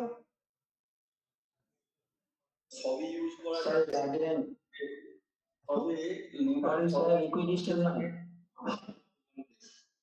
এখানে নিউটনস ফরওয়ার্ড বা নিউটনস ব্যাকওয়ার্ড অ্যাপ্লিকেবল নয়, কারণ নিউটনস ফরওয়ার্ড আর নিউটনস ব্যাকওয়ার্ডে এগুলো হয় equally spaced, equally spaced, equally spaced হয়, দূরত্বটা সমান থাকে, এইচটা সেম থাকে, তাই এখানে নিউটনস ফরওয়ার্ড বা নিউটনস ব্যাকওয়ার্ড কোনোটাই অ্যাপ্লিকেবল হবে না, এখানে অ্যাপ্লিকেবল হবে ল্যাগ্রাঞ্জেস, ল্যাগ্রাঞ্জেস ইন্টারপোলেশন ফর্মুলা, বুঝতে পেরেছো? এবার এইটাই তো তোমাকে জিজ্ঞেস করবে, এইটা দিয়ে দেবে, দিয়ে বলবে এখানে f অফ 1 আছে, এবার তোমার f অফ 1 আছে, ও তাহলে তো নিউটনস ফরওয়ার্ড নাচবে মনে মনে, তাই না? ব্যাস, যে বোকা বেনে গেলে এগুলো দেখলে না। বা এটা দিয়ে দিলে তোমাকে বলবে f অফ 9 বের করতে বললো, তুমি বলবে নিউটনস ব্যাকওয়ার্ড, ব্যাস। তার মানে তুমি খালি এই জিনিসটা করেছো, এইটা গুরুত্ব দিচ্ছ না জিনিসটাকে, ইকুয়ালি স্পেসড।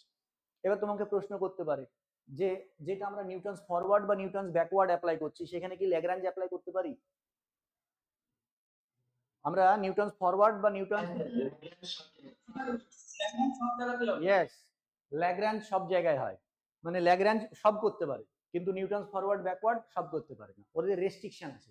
নিউটনস ফরওয়ার্ড যদি এই পয়েন্টটা বিগিনিং অফ দ্য টেবিলে থাকে এবং ইকুয়ালি স্পেসড হয় তবেই Newton's forward, Newton's backward end of the table এবং ইকুয়ালি স্পেসড, তবেই নিউটনস ব্যাকওয়ার্ড। ল্যাগ্রাঞ্জ সব করতে পারে, ল্যাগ্রাঞ্জ যেটা পারে, ল্যাগ্রাঞ্জ নিউটনস ফরওয়ার্ডেরও কাজ করতে পারে, ব্যাকওয়ার্ডেরও কাজ করতে পারে, কিন্তু নট নিউটনস ফরওয়ার্ড ব্যাকওয়ার্ড ল্যাগ্রাঞ্জের কাজ করতে পারে, বোঝা গেল? এইভাবে কোশ্চেন হবে, ঠিক আছে?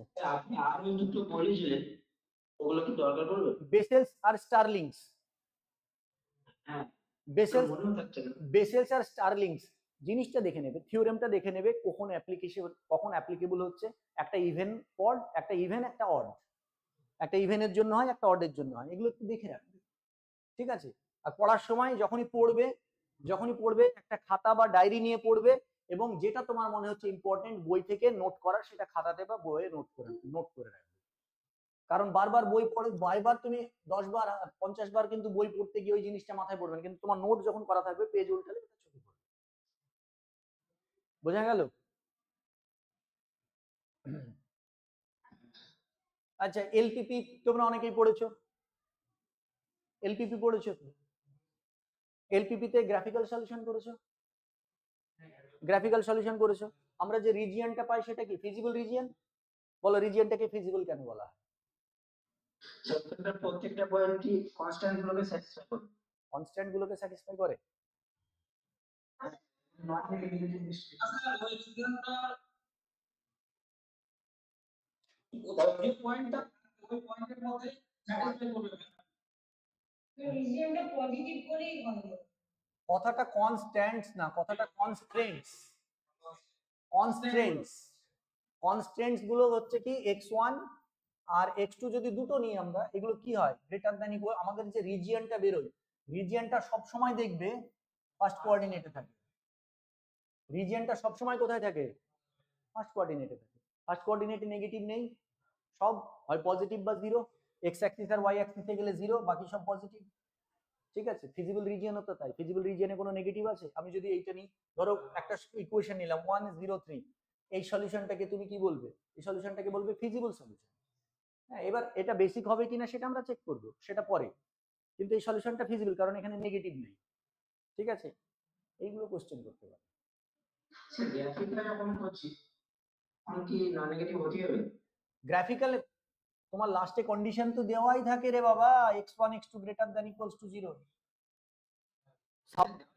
তাহলে তাহলে তোমার এখানে তুমি কোনো লাইন টানলে, লাইনটা টানার পর তোমার গ্রাফের অঞ্চল ভিতরে আসলো, এই পোরশনটা তো ধরি না আমরা। দেখেছো কি এই পোরশনটা নেগেটিভ অ্যাক্সিসে ধরি আমরা, এই পোরশনটা ধরি। কেন ধরি? এই যে এইটার জন্য, এইটার জন্য। ঠিক আছে, বুঝতে পারছো? গ্রুপ থিওরি ডেফিনেশন বলো, definition of group theory. Sir একটা নন এমপ্টি সেট যদি জি, জি একটা নন এমপ্টি সেট, জি একটা নন এমপ্টি সেট। তারপরে জি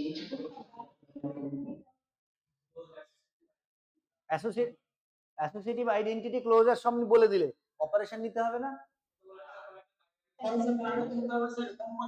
হ্যাঁ, এইবার এটা একটা বাইনারি কম্পোজিশন বললে, তাই তো? এটা একটা বাইনারি কম্পোজিশন নিলে, এইবার তুমি বলতে চাইছো জি আর ওই কম্পোজিশনটা গ্রুপ হবে যদি 1 নাম্বার ক্লোজার, আমি ডেফিনিশন আর লিখছি না, হ্যাঁ, ক্লোজার প্রপার্টি। 2 নাম্বার অ্যাসোসিয়েটিভিটি, আর 3 নাম্বার এক্সিস্টেন্স অফ আইডেন্টিটি, আমি আইডেন্টিটি লিখছি মানে আইডেন্টিটি এলিমেন্ট থাকবে।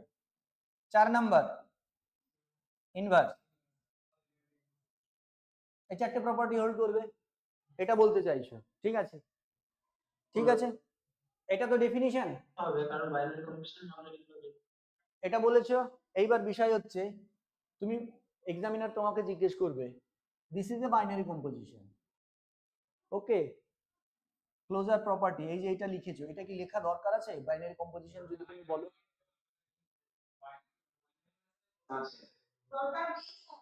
হ্যাঁ, অনেক জায়গায় দেখবে গ্রুপ থিওরি ডেফিনিশনে, গ্যালিয়ানের বই দেখবে গ্রুপ থিওরি ডেফিনিশনে, আমি গ্রুপ থিওরি ক্লাসেই বলেছি।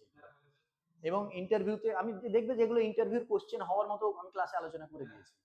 যারা গ্রুপ থিওরি ক্লাস করেছো দেখবে এটা বলেছি।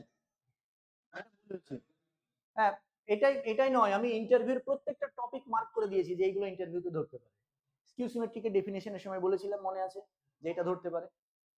তো এইবার তোমাকে এই কথাটা বলবে ক্লোজারটা কি লেখার দরকার আছে? তুমি বলবে না। তুমি যদি বাইনারি আর ক্লোজার দুটোই লিখে ফেলো, তার মানে এক্সামিনার বুঝে যাবে যে তুমি গ্রুপ থিওরি ডেফিনিশনটা রাট্টাফিকেশন মানে মুখস্থ করেছো,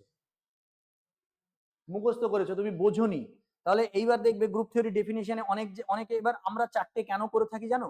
আমরা চারটে প্রপার্টি করে থাকার কারণ হচ্ছে আমরা এই চারটের সঙ্গে অভ্যস্ত, ওই জন্য আমরা চারটেই লিখেছি। কিন্তু এই জায়গাটায় আর অপারেশনটাকে বাইনারি বলিনি।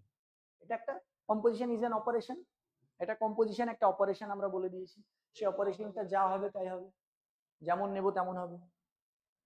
এইটা তোমাকে গ্রুপ থিওরির যদি ডেফিনিশন ধরে তাহলে বুঝতে হবে তোমাকে এই জিনিসটা জানতে চাইছে এক্সামিনার, বাইনারি আর ক্লোজার, বাইনারি আর ক্লোজারের মধ্যে তোমাকে ফাঁসাতে চাইছে। বাইনারি দিয়ে দিলে ক্লোজার তাহলে দেব না। বাইনারি যদি তুমি বলো তাহলে ক্লোজার বলো। এবার তুমি আরেকটাও জিনিস বলবে তোমাকে, বাইনারি বলার পরেও তুমি ক্লোজারের ডেফিনিশন বললে না, তখন তোমাকে বলবে where is closure, where is your closure. তুমি বলবে already this is in binary composition. বোঝা গেল? ঘুরিয়ে আবার গান ধরতে পারে স্যার, একদম, তুমি যখনই বাইনারি কম্পোজিশন বলবে আর তিনখানা বলবে ক্লোজার প্রপার্টিটা বললে না কেন, তখন তোমাকে বলতে হবে স্যার বাইনারি কম্পোজিশনের মধ্যে ক্লোজার প্রপার্টিটা অলরেডি থাকছে। বুঝতে পারছো? ঠিক আছে, এবার তোমাকে জিজ্ঞেস করবে জেড কমা প্লাস এটা গ্রুপ হচ্ছে, ধরতেই পারে, তুমি বলবে গ্রুপ হচ্ছে। ঠিক আছে, এই ধরনের কিছু দিতে পারে। এবার তোমাকে বলবে M2R কমা ডট, এটা কি গ্রুপ হবে? সেটা হবে। তোমাকে এটাও জিজ্ঞেস করতে পারে, বলো আর কমা ডট গ্রুপ হবে? হবে না, কেন হবে না? জিরো আছে, জিরোর ইনভার্স এক্সিস্ট করে না। মাল্টিপ্লিকেটিভ ইনভার্স, জিরোর মাল্টিপ্লিকেটিভ ইনভার্স এক্সিস্ট করে না। এই কোশ্চেনটাই তোমাকে এরকম করে দিল। এবার বলো গ্রুপ হবে? এবার হবে গ্রুপ। ঠিক আছে, আমি কিন্তু লিনিয়ার বলতে বলতে সব জায়গায় চলে গেছি, নিউমেরিক্যালে চলে গেছি, এলপিপিও ঘুরে চলে আসলাম, আবার গ্রুপে চলে এসেছি। লিনিয়ার ট্রান্সফরমেশন কি করব? এইরকম ইন্টারভিউ হবে স্যার, ওনা থেকে কথা নিয়ে চলে যাবে। হ্যাঁ, কোশ্চেন এরকমই হবে হ্যাপাজেট লিনিয়ার ট্রান্সফর্ম। আরে পাগল, তোমাকে তো বললাম লিনিয়ার ট্রান্সফরমেশন, তোমাকে তো বললাম তোমার যদি মনে হয় তুমি নিতে পারবে তুমি পড়ো, আর তোমার যদি মনে হয় তুমি পারছো না তাহলে পড়ো না। লিনিয়ার ট্রান্সফরমেশন থেকে কোশ্চেন এসেছিল র্যাঙ্ক, ওই যে ইমেজ বের করতে দেওয়া, ইমেজের র্যাঙ্ক অফ, ওই যে matrix, rank of the matrix যেটা বের করতে বলেছিল, ওটা তো ইমেজের এটা বের করতে বলেছে, ইমেজের dimension. Rank of the matrix আমরা ডাইরেক্ট বের করতে পারি না, আমরা ইমেজের ডাইমেনশন বের করি। ঠিক আছে, ভুলে গেছি, তা আপনার আছে পড়া? হ্যাঁ ওগুলো আছে। আচ্ছা, আর একটা জিনিস বলি, দেখো একটা বাস্তব কথা বলি, অনেক তোমাদের খারাপ লাগতে পারে, অনেকেই বংশীধর সহ ফলো করেছে। ঠিক আছে, পরীক্ষা অনেকের ভালো হয়েছে, 9-10 এর পরীক্ষা অনেকের ভালো হয়েছে, একদম নো ডাউট অনেকের ভালো হয়েছে। কিন্তু কিছু স্টুডেন্ট এরকমও আছে যারা খালি কোশ্চেন সলভ করেছে, তাদের পরীক্ষা ভালো হয়েছে। বংশীধর শাহ অনেকে ফলো করেছে, বলছে তুমি যদি কোনো কোশ্চেন বংশীধর শাহ থেকে তাকে দাও, সে অ্যান্সার সঙ্গে সঙ্গে বলে দেবে। ঠিক আছে, কিন্তু যখনই তাকে কোশ্চেন করতে দেবে, অন্য কোনো নতুন কোশ্চেন সলভ করতে দেবে, সে পারবে ভেতর থেকে করতে দিলে পারবে। তার মানে সে কোশ্চেনের সলিউশন মুখস্থ করেছে, এবং যেহেতু বংশীধর সহ 9-10 ম্যাক্সিমাম কোশ্চেন এসছে, তার অ্যান্সার ভালো হয়েছে। এই ইন্টারভিউতে গিয়ে সে কিন্তু ছেড়ে দেমা কেঁদে মাছি দেয় বলবে। বুঝতে পেরেছো? এই 1.5 মাস যদি সে নিজেকে রিকভার করতে পারে খুব ভালো, কিন্তু এই ইন্টারভিউ এর পড়াটাও যদি সে ওই একই রকম ভাবে পড়ে, কোশ্চেনই পড়ে গেল, বিভিন্ন কোশ্চেন পড়ে গেল, পড়ে গেল, তাহলে সে বলবে আরে বাবারে আমি কোথায় এসেছি দেখো। আর যে সাবজেক্ট পড়ে যাবে, সে কিছু হলেও সেখানে গিয়ে কথা বলতে পারবে। তুমি কথা বলতে পারছো কিনা সেটা দেখবে। তোমাকে কোশ্চেনের পর কোশ্চেন করে যাচ্ছে আর তুমি চুপ, তার মানে এক্সামিনার বুঝে যাবে যে ছেলেটা কোয়ালিফাই করেছে ঠিক আছে, কিন্তু নেই, ভেতরে কিছু নেই, ডেপথ নেই। বোঝা গেল? যেমন স্নিগ্ধা আমাকে মেসেজ করলো এর 11-12 এর পরীক্ষার দিন, ও বললো 9-10 এর পরীক্ষা ও যেটা দিয়েছে, ও বলছে স্যার আমি টোটালি আপনার ক্লাস ফলো করেছি, আপনার কোশ্চেন অ্যান্সার ফলো করেছি টোটালি, আমি এটা সেভাবে ফলো করিনি। বংশীধর সাহ কিন্তু সেভাবে ফলো করে, তোমরা অনেকেই করেনি। অরিন্দমও বললো স্যার আমি আপনার কোশ্চেনটা আর ক্লাসটাকে বেশি ফলো করেছি, নোটটাকে বেশি, বইও কম পড়েছি, আর বংশীধর সাহটাও ফলো করেছি, একবারে করিনি তা না। তো ও বলছে যে আমার 9-10 এর পরীক্ষাটা খালি আপনার ক্লাসের উপরে বেস করে আমার খুব ভালো পরীক্ষা হয়েছিল। এবার 11-12 যেহেতু আমি বংশীধর সাহ থেকে কোশ্চেন এসছে, বংশীধর সাহটা ফলো করতে গিয়ে আবার সিলেবাসটা ভাস্ট মনে হয়েছে, সমুদ্র মনে হচ্ছে, যে পরীক্ষাটাও তুলনামূলকভাবে 9-10 এর থেকে তুলনামূলকভাবে একটু খারাপ হয়েছে। তো ও যদি সাবজেক্টে বেশি ভালো করে পড়তো তাহলে হয়তো আরো ভালো পরীক্ষা হতো। তাই তো স্নিগ্ধা? তাই তো?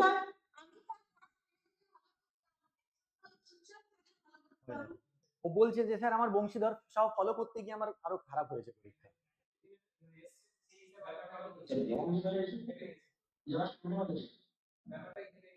হ্যাঁ, 9-10 এ কোশ্চেন কমন এসছে বলে সবাই 11-12 চলে গেছে।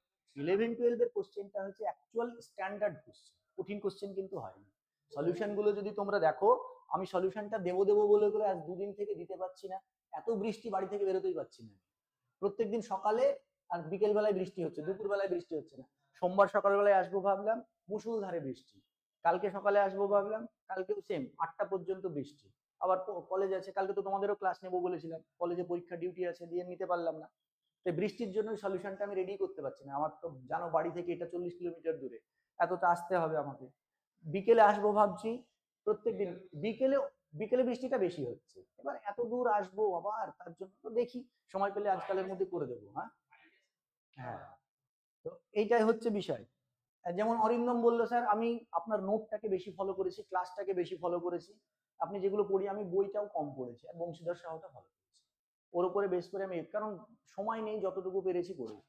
ঠিক আছে, প্রপার একটা এক্সাক্ট ওয়ে মেনটেন করে যারা পড়াশোনা করেছে তাদের রেজাল্ট ভালো হবে।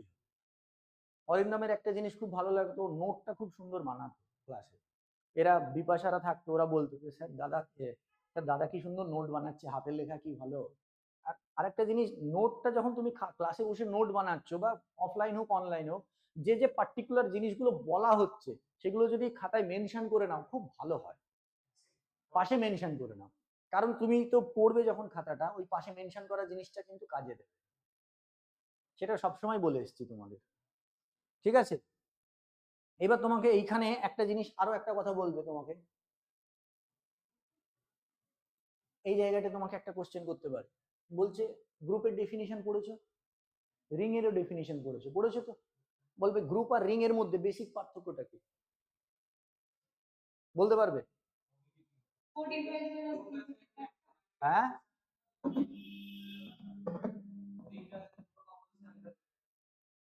এক সেকেন্ড, হ্যালো, হ্যাঁ ওইকে যেতে বলো একবার, মিলে কথা হয়েছে আমার সঙ্গে। হ্যাঁ হ্যাঁ, একবার বলো ইতে যেতে দোকানে।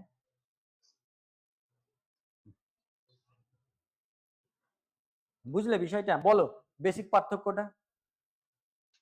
সেক্ষেত্রে দুটো অপারেশন থেকে একটা ইন্টারনাল একটা এক্সটার্নাল। হ্যাঁ, গ্রুপে কেবলমাত্র একটাই অপারেশন থাকে।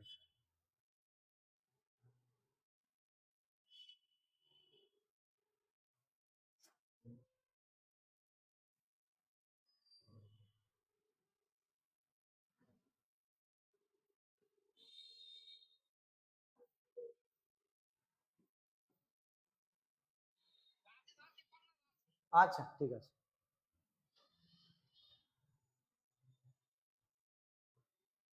বোঝা গেল এটা।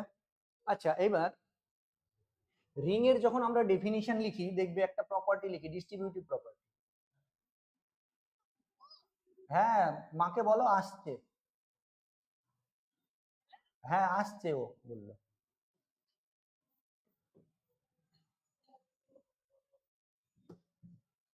এইটা A dot C plus B dot C, এটা এটাকে বলা হয় রাইট ডিস্ট্রিবিউটিভ প্রপার্টি, আর এটাকে বলা হয় লেফট ডিস্ট্রিবিউটিভ প্রপার্টি, তাই না? এটা লেফট ডিস্ট্রিবিউটিভ, একটা রাইট ডিস্ট্রিবিউটিভ, সরি ভুল হলো, এটা লেফট, এটা রাইট। ঠিক আছে, এটা রিং এর ডেফিনিশন, ডিস্ট্রিবিউটিভ প্রপার্টি দুটো আমরা পড়ি। দেখো আমার মাথায় যতটুকু আসছে সেগুলো আমি বলছি, হ্যাঁ আরো আছে, আমি বলছি একে একে সব আসছে। গোটা ম্যাথ নিয়েই আমরা যতটা পারবো এই করবো। এইবার এবার বলবে ফিল্ডের ডেফিনিশনও তো তোমরা পড়েছো। রিং এর দুটো ডিস্ট্রিবিউটিভ প্রপার্টি আছে, ফিল্ডে দেখবে একটাই ডিস্ট্রিবিউটিভ প্রপার্টি আছে, A dot B plus C equals to A dot B plus A dot C. ফিল্ডের ডেফিনিশন বের করে দেখো, একটাই ডিস্ট্রিবিউটিভ প্রপার্টি আছে। কেন আছে তাই জিজ্ঞেস করি, জানালা লাগিয়ে দেখো, গরম বলতে পারবে কেন?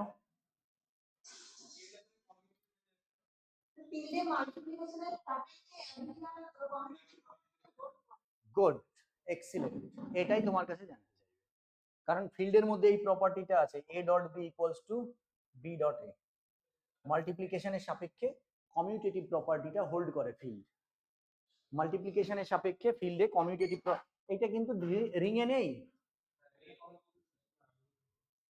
রিং এ কমিউটেটিভের এইটা রিং, এই জায়গাটা রিং এ নেই, ফিল্ডে এটা আছে, বুঝতে পেরেছো? তো যেহেতু এটা ফিল্ডে আছে, তাহলে এই যে এ ডট বি আর এ ডট সি, এই জিনিসটা, ও এখানেও তো এসি আর বিসি হয়ে যাচ্ছে, কিন্তু এইটাকে যদি আমরা এইভাবে লিখি, ধরো B plus C into A, এটাকে ধরো বাইরে লিখলাম, তাহলে এটা কি হয়ে যাচ্ছে, B dot A plus C dot A, এইভাবে হচ্ছে তো। তাহলে এই যে এই বি ডট এ আর এ ডট বি একই হয়ে যাচ্ছে, সি ডট এ আর এ ডট সি একই হয়ে যাচ্ছে। ওই জন্য লেফট ডিস্ট্রিবিউটিভ আর রাইট ডিস্ট্রিবিউটিভ আলাদা করে মেনশন করা থাকে না দুটো। এই ফিল্ডের ডেফিনিশন অনলি কেবলমাত্র ডিস্ট্রিবিউটিভ প্রপার্টি বলা হয়, কিন্তু রিং এ দেখবে দুটোই বলা হয়, লেফট ডিস্ট্রিবিউটিভ, রাইট ডিস্ট্রিবিউটিভ। বুঝতে পারলে? ছোট্ট ছোট্ট জিনিস, ছোট্ট ছোট্ট বিষয় তোমাকে বলবে যে গ্রুপের ডেফিনিশন। কমিউটেটিভ রিং হবে যদি এটা যদি হোল্ড করে তাহলে রিং বলবো, কমিউটেটিভ রিং বলবো। আর কমিউটেটিভ বলা থাকে অ্যাডিশনের সাপেক্ষে, মাল্টিপ্লিকেশনের সাপেক্ষে বলা থাকে না। অ্যাডিশনের সাপেক্ষে কমিউটেটিভ বলা থাকে, মাল্টিপ্লিকেশনের সাপেক্ষে সেমি গ্রুপ বলা থাকে। মাল্টিপ্লিকেশনের সাপেক্ষে দুটো প্রপার্টি, ক্লোজার আর অ্যাসোসিয়েটিভ। অ্যাডিশনের সাপেক্ষে 5টা কমিউটেটিভ গ্রুপ, আর মাল্টিপ্লিকেশনের সাপেক্ষে দুটো, ক্লোজার আর অ্যাসোসিয়েটিভ 7টা। আর এটা ডিস্ট্রিবিউটিভ, লেফট আর রাইট মিলে রিং এ থাকে 8টা, আর ফিল্ডে থাকে 11খানা। রিং এ 11খানা কি 5 5 10 গ্রুপ। অ্যাডিশনের সাপেক্ষেও গ্রুপ হবে মাল্টিপ্লিকেটিভ, অ্যাডিশনের সাপেক্ষেও অ্যাবেলিয়ান গ্রুপ, মাল্টিপ্লিকেশনের সাপেক্ষেও অ্যাবেলিয়ান গ্রুপ। 5 5 10টা, আর এই একটা ডিস্ট্রিবিউটিভ 11খানা। কিন্তু ওখানে একটা জিনিস আছে যেটা উল্লেখ করে দিতে হয়, নন জিরো এলিমেন্ট গুলোর ইনভার্স, জিরোর ইনভার্স চেক করার দরকার হয় না, নন জিরো এলিমেন্টের ইনভার্স চেক করতে হয়। ফিল্ডের ডেফিনিশনেই বলছে যে এভরি নন জিরো এলিমেন্ট। ঠিক আছে, বোঝা গেল? কার মাইক অন আছে? সেটা কি রিংটা আর বেসটা সারফেসটা হ্যাঁ, প্রসেসগুলো আমার একই রকম লাগে। আচ্ছা একই তো। তোমাদেরকে তো আমি ভেক্টর স্পেস পড়ানোর আগে বলেছিলাম না যে গ্রুপ আর রিং পড়তে? বলেছিলাম, আমি ভিডিওগুলো বারবার বলেছি, গ্রুপ আর রিং এর ভিডিও দেখে এসো, তারপরে ভেক্টর স্পেস পড়বে, না হলে ভেক্টর স্পেস ঠিকঠাক বুঝতে পারবে না। বেসিকটা জান, আমি অন্তত পক্ষে রিং আর ফিল্ডের ডেফিনিশন পর্যন্ত যাও, আর গ্রুপের 2-3টে ক্লাস দেখো, বলে রেখেছিলাম বারবার। না হলে ভেক্টর স্পেস কি হবে, পড়বে কিন্তু ওই রিং থিওরির কনসেপ্টটা যদি থাকে ভেক্টর বুঝতে সুবিধা। বুঝা গেল? ভেক্টর স্পেসই যখন বললে বলো, এটা যদি আমি নিই কিউ আর এটা যদি নিই আর, বলো ভেক্টর স্পেস হবে কি হবে? কেন হবে না? হ্যাঁ, ভি আর এফ এটা যদি থাকে, ফিল্ড এফটা যদি বড় হয়ে যায় তাহলে ভেক্টর স্পেস হবে না। এখানে ওই কোন প্রপার্টিটা হোল্ড করবে না, স্কেলার মাল্টিপ্লিকেশন। এখান থেকে যদি আমাদেরকে কি নিতে হয়, আমাদেরকে এফ এর একটা এলিমেন্ট নিতে হয়, সি বিলংস টু এফ নিতে হয়, সি বিলংস টু এফ, আর একটা এলিমেন্ট নিতে হয়, ধরে নাও এ বিলংস টু ভি, যে আমাদেরকে C into A belongs to কাকে কোথায় দেখাতে হবে, ভিতে দেখাতে হবে। এইটা একটা প্রপার্টি, 6 নম্বর প্রপার্টি ছিল মনে হয় এটা। এই প্রপার্টিটা হোল্ড করাতে হয়। এবং আমি বলেছিলাম এইটা হচ্ছে সব থেকে মারাত্মক প্রপার্টি, বলেছিলাম না? এবং এটার জন্য এবার এইটাই কিউ আর আর, একটা এলিমেন্ট নিলাম কিউ থেকে, এ নিলাম কিউ থেকে, বা আমি 2 নিলাম কিউ থেকে, ঠিক আছে, আর √3 নিলাম আর থেকে, ঠিক আছে। এবার এই দুটোকে যদি গুণ করে দিই 2√3, এটা কি কিউ এ থাকবে? থাকবে না। এফটা যদি বড় হয়ে যায় ভি এর থেকে, সেটা কখনো ভেক্টর স্পেস হবে না। মনে পড়ছে এটা?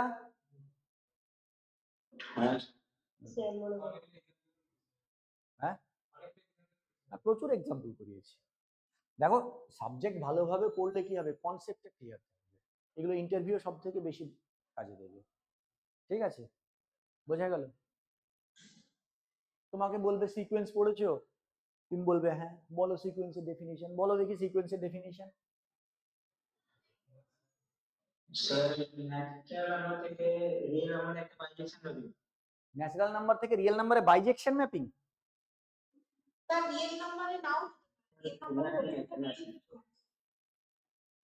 বাইজেকশন, বাইজেক্টিভ ম্যাপিং কে বললো? F maps N, F maps N থেকে এস, এটাই হচ্ছে সিকোয়েন্স। ডোমেন সেটটা আমার ন্যাচারাল নাম্বার হতে হবে, এস তুমি যা খুশি তাই না। এবার আমরা রিয়েল অ্যানালিসিস পড়েছি, ওই জন্য এস ইকুয়ালস টু আর নিয়ে নিয়েছি। আমরা যেহেতু রিয়েল অ্যানালিসিস পড়েছি ওই জন্য এস ইকুয়ালস টু আর নিয়ে নিয়েছি। এবং যখন আমরা আর নিয়েছি তখন সমস্ত এলিমেন্ট গুলো কি হয়ে গেছে, রিয়েল। ওই জন্য সিকোয়েন্স গুলোকে আমরা রিয়েল সিকোয়েন্স বলেছি। ঠিক আছে, ওইটাই। তোমাকে কোশ্চেন করতে পারে, এই এসটা যদি আমরা সি নিয়ে নিই, সি, তাহলে সিকোয়েন্স গুলো কেমন সিকোয়েন্স হয়ে যাবে, কমপ্লেক্স। আচ্ছা, আমরা যে রিয়েল সিকোয়েন্স পড়েছি ওগুলোকে কমপ্লেক্স সিকোয়েন্স বলতে পারি, কারণ every real number is a complex number. ঠিক আছে,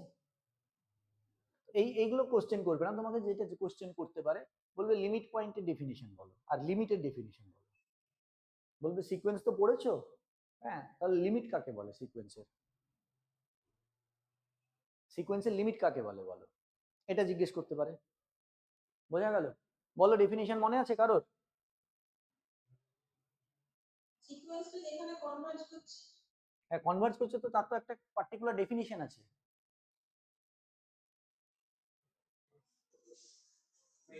স্যার একটা ধরে নেবেলটার মধ্যে হ্যাঁ, ইনফাইনাইট ডেফিনিশনটা বলতে হবে তো তোমাকে।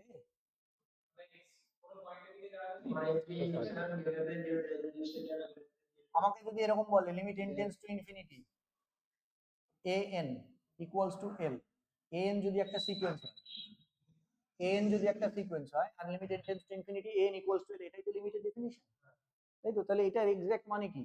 কোন একটা ন্যাচারাল নাম্বার আমরা m খুঁজে পাবো, হ্যাঁ, ন্যাচারাল নাম্বার m খুঁজে পাবো, যার জন্য কি লিখবো? Modulus of n minus l less than epsilon. এখানে অবশ্যই একটা এপসাইলন পজিটিভ পাবো, যার জন্য modulus of n minus l less than epsilon for all n greater than equals to m বলতে পারো, বা গ্রেটার দ্যান m, যা খুশি বলতে পারো। স্ট্রিক্টলি গ্রেটার দ্যানও বলতে পারো, বা greater than equals to l, এটা বলতে পারো। এটা হচ্ছে ডেফিনিশন, আমি অত ডিটেলসে গেলাম না, এটাকে ডেফিনিশন বলছি। যে কোনো একটা পজিটিভ কোয়ান্টিটি, ক্ষুদ্র পজিটিভ কোয়ান্টিটি এপসাইলনের জন্য আমরা এল লিমিট আমরা এল কে লিমিট বলবো যদি সিকোয়েন্স an এর লিমিট এল বলবো যদি আমরা একটা পজিটিভ কোয়ান্টিটি এপসাইলন খুঁজে পাই এবং একটা ন্যাচারাল নাম্বার m, যার জন্য modulus of n minus l less than epsilon for all n greater than equals to l। এটা তুমি ডেফিনিশন বলবে, খুব ভালো কথা। এবার তোমাকে বলবে যে এই ডেফিনিশনটাকে অ্যানালাইজ করো, এক্সপ্লেন করো। এটা না, তোমাকে এক্সাক্ট জিনিসটা কি বলতে চাইছে এই কথাটা তুমি আমাকে বলো, যে কি বলতে চাইছে, এটা মানে কি বলতে চাইছে। না, গ্রাফ তো হবে না, এটা তোমাকে জিনিসটাকে বোঝাতে হবে। হ্যাঁ, তোমাকে এরকম ভাবে এইভাবে দেখাতে হবে, এইটা যদি আমার এল হয়, এইটা যদি আমার এল মাইনাস এপসাইলন হয়, আর এটা যদি আমার এল প্লাস এপসাইলন হয়, এটা যদি আমার এল মাইনাস এপসাইলন আর এল প্লাস এপসাইলন হয়, তাহলে যখনই এন এর ভ্যালু এম হবে বা এম এর বেশি হবে, তখন সিকোয়েন্সের সমস্ত টার্মগুলো এর ভেতরে চলে আসবে। ঠিক আছে? হ্যাঁ, এই এপসাইলন, এই এল কমা মানে এল এর নেবারহুডের মধ্যে এল মাইনাস এপসাইলন কমা এল প্লাস এপসাইলন, এল এর নেবারহুডের মধ্যে এই সিকোয়েন্সের ইনফাইনাইটলি মেনি টার্মস থাকবে। এই নেবারহুডের মধ্যে সিকোয়েন্সের ইনফাইনাইটলি মেনি টার্মস থাকবে, আর বাইরে ফাইনাইটলি মেনি টার্মস থাকবে। ঠিক আছে? এইবার বিষয় হচ্ছে বাইরে ফাইনাইটলি মেনি টার্মস থাকবে, তাহলে আমি বলতে চাইছি যে তার মানে এখানে এক্স্যাক্টলি বলে দিচ্ছে কোনগুলো আছে। এ এম প্লাস 1, দেখো এর ভেতরে কোন টার্মগুলো আছে? এ এম প্লাস 1 আছে, এর থেকে বড় তো এ এম প্লাস 2, এগুলো আছে। এই টার্মগুলো এই ইন্টারভালের মধ্যে আছে, চলতেই থাকবে। এইবার প্রশ্ন হচ্ছে a1 a2 dot dot dot am, এই টার্মগুলো কোথায় আছে? এগুলো বাইরে আছে। আর এগুলোর মধ্যে একটা মিনিমাম ডিসটেন্স আছে আর ভিতরে পয়েন্টগুলো খুব কাছাকাছি আছে। হ্যাঁ, দেখো এইগুলো বাইরে আছে তুমি কখনো বলতে পারো না। ডেফিনিশন বলতে চাইছে এ এম প্লাস 1 থেকে পরবর্তী সমস্ত টার্মগুলো এই ইন্টারভালের মধ্যে আছে। বাকি টার্মগুলো আমি জানি না, বাকি টার্মগুলো কোথায় আছে আমি জানি না। হয়তো সব টার্মের ভেতরে আছে, বা এমনও হতে পারে সব টার্মের বাইরে আছে, আবার এমনও হতে পারে কিছু টার্ম ভেতরে আছে কিছু টার্ম বাইরে আছে। বোঝা গেল? এটাই জিজ্ঞেস করবে তুমি যখন বলবে যে ইনফাইনাইটলি মেনি টার্মস আছে, তখন যে ফাইনাইট, তুমি যখন বলবে ইনফাইনাইটলি মেনি টার্ম, সব বলা হয়ে গেল, তার মানে তো বুঝে গেল যে তুমি এগুলো বলে দিয়েছো। তাহলে জিজ্ঞেস করতেই পারে তোমাকে যে ফাইনাইটলি টার্ম তুমি বলছো ইন্টারভালে থাকবে, যে ফাইনাইটলি টার্মস, ইনফাইনাইটলি মেনি টার্মস, তাহলে সেই ফাইনাইটলি টার্মস গুলো কোথায় থাকবে? তখন তোমাকে অ্যান্সার দিতে হবে। আমি এক্সাক্ট বলতে পারবো না, সেগুলো ভেতরেও থাকতে পারে বাইরেও থাকতে পারে, বা এমনও হতে পারে কিছু ভেতরে থাকলো কিছু বাইরে থাকলো। ঠিক আছে? এবার অনেকেই এই প্রশ্নটা নিয়ে একটা করেছিল যে সব টার্মগুলো যদি ভেতরে চলে যায় তাহলে বাইরে ফাইনাইটলি মেনি টার্মস কি করে থাকছে? সব টার্ম যদি ভেতরে চলে যায় তাহলে বাইরে একটাও টার্ম থাকছে না, থাকছে কি? তাহলে একটাও টার্ম থাকছে না মানে কত? জিরো। জিরো তো ফাইনাইট নাম্বার। বোঝা গেল? এটা নিয়ে ক্লাসের মধ্যে অনেকে করছিল যে স্যার এটা কি করে হচ্ছে। বোঝা গেল? এবার এটা লিমিট তোমাকে হ্যাঁ তখন বলেও ছিলাম, বারবার বলেছিলাম এবার লিমিট পয়েন্টের ডেফিনিশন তোমাকে জিজ্ঞেস করতে পারে।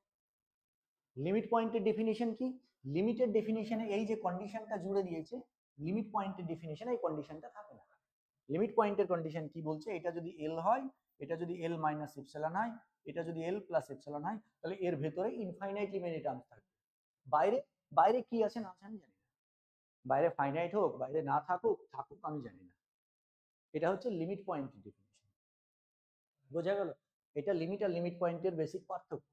তাহলে এবার লিমিট আর লিমিট পয়েন্টের যদি বেসিক পার্থক্য হয়, তাহলে বলো লিমিট আর লিমিট পয়েন্ট কোনটাকে লিমিট, মানে লিমিটকে কি লিমিট পয়েন্ট বলতে পারবো, না লিমিট পয়েন্টকে লিমিট বলতে পারবো? বলো।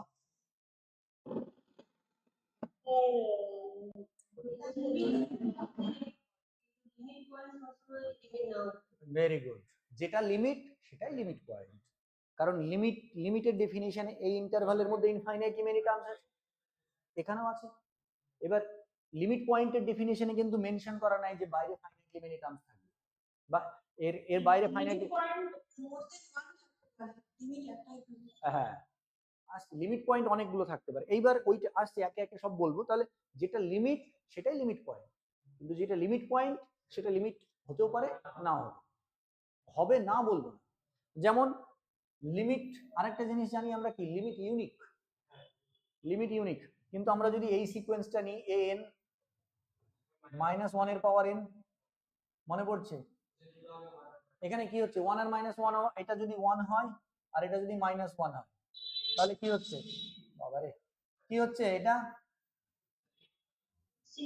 1 আর -1 দুটোই লিমিট পয়েন্ট, 1 ও লিমিট পয়েন্ট -1 ও লিমিট পয়েন্ট। কারণ 1 কে সেন্টার করে যদি আমি 1 কে সেন্টার করে যদি একটা নেবারহুড বানাই, সেই নেবারহুডের মধ্যে এই যে সিকোয়েন্স, এই সিকোয়েন্সের ইনফাইনাইটলি মেনি পয়েন্টস আছে। তোমরা হয়তো বলতে পারো স্যার 1ই তো আছে, কিন্তু সিকোয়েন্স আর সেট তো আলাদা। এই সিকোয়েন্স আর সেট আর সিকোয়েন্স জিনিসটা এক নয়। সিকোয়েন্সে একই টার্ম রিপিট করতে পারে। তাহলে এই ইন্টারভালটার মধ্যে 1 কতবার আছে? Infinitely many Times. তাহলে এটা লিমিট, সরি লিমিট পয়েন্ট। একই রকম ভাবে -1 এই ইন্টারভালটার মধ্যে কতবার আছে? ইনফাইনাইটলি মেনি টাইমস আছে। তাহলে -1 ও লিমিট পয়েন্ট, কিন্তু তারা লিমিট নয়। ঠিক আছে, বোঝা গেল? এইগুলো জিজ্ঞেস করতে পারে। ঠিক আছে, তারপরে তোমাদেরকে subjective limit unique, limit unique, limit একটাই হবে। লিমিট পয়েন্ট একটা হতেও পারে একাধিকও হতে পারে। হ্যাঁ,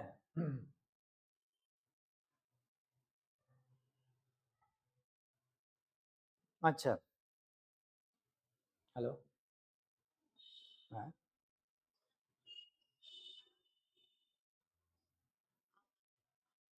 হ্যাঁ হ্যাঁ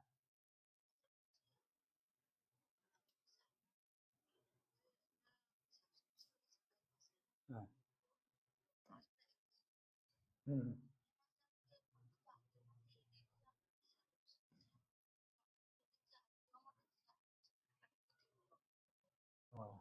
ওটা অটো পেটা অফ করে দিতে হবে। হ্যাঁ অটো, তুমি যেখান থেকে কাটাচ্ছ সেখান থেকে। ঠিক আছে, আচ্ছা আমি একটু পরে তোমাকে কল করছি। ঠিক আছে, আমি একটা ক্লাস নিচ্ছি, আমি বলে দিচ্ছি তারপরে। হ্যাঁ, আচ্ছা হলো, এটা বোঝা গেল লিমিট আর লিমিট পয়েন্টের মধ্যে বেসিক পার্থক্য। আরেকটু বলবেন? হ্যাঁ কি বলবো বলো?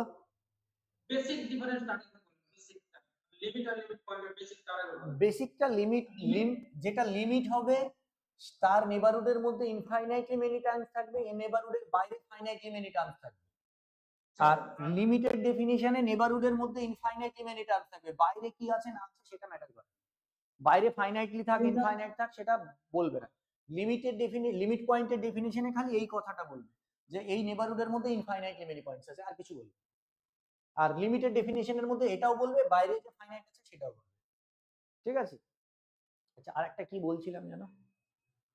লিমিট পয়েন্ট হতে পারে, হ্যাঁ ওটা তো এক্সাম্পল দিয়েও বলতাম, যেটা লিমিট সেটাই লিমিট পয়েন্ট, কিন্তু লিমিট পয়েন্ট মানে লিমিট হতেও পারে নাও হতে পারে। আচ্ছা তোমাকে এরকম জিজ্ঞেস করতে পারে আরেকটা, এই যে আমরা লিমিট আর লিমিট পয়েন্ট বললাম, এটা limit point of sequence, limit of A sequence. এবার তোমাকে জিজ্ঞেস করতে পারে limit point of A set, সেটের লিমিট পয়েন্ট। সেটের লিমিট পয়েন্টের ডেফিনিশন তোমাকে জানতে পারে। বলো সেটের লিমিট পয়েন্টের ডেফিনিশন। আচ্ছা আরেকটা কথা তোমাদের বলে দিই, ডেফিনিশন মেন টার্গেটই থাকবে সমস্ত ডেফিনিশন গুলো, থিওরেম পড়ো বা না পড়ো, কোনো ডেফিনিশন যেন বাদ না থাকে, ঠিক আছে? খালি ডেফিনিশনই পড়বে এমন নয়, ডেফিনিশনটা পড়ার পরে ডেফিনিশনের এক্সপ্লেনেশনটাও পড়তে হবে, ঠিক আছে? তুমি ডেফিনিশন পড়লে বলে দিলে, ওই যে স্কিউ সিমেট্রিক ম্যাট্রিক্সের ডেফিনিশন এ ট্রান্সপোজ সমান মাইনাস এ, তুমি বলে দিলে, কিন্তু যখনই তোমাকে একটা লিখতে বললো তুমি লিখতে পারলে না, তার মানে কি তুমি ডেফিনিশন মুখস্থ করেছো।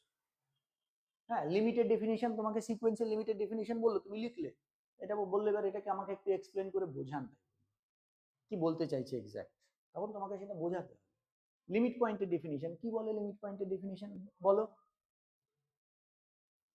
লিমিট পয়েন্ট, অ্যাকচুয়ালি লিমিট পয়েন্টের মানে কি, সেটের ক্ষেত্রে যদি আমি নিই এস সাবসেট অফ আর যদি নিই এবং এক্স, এক্স আমি বলবো x is a limit point of S,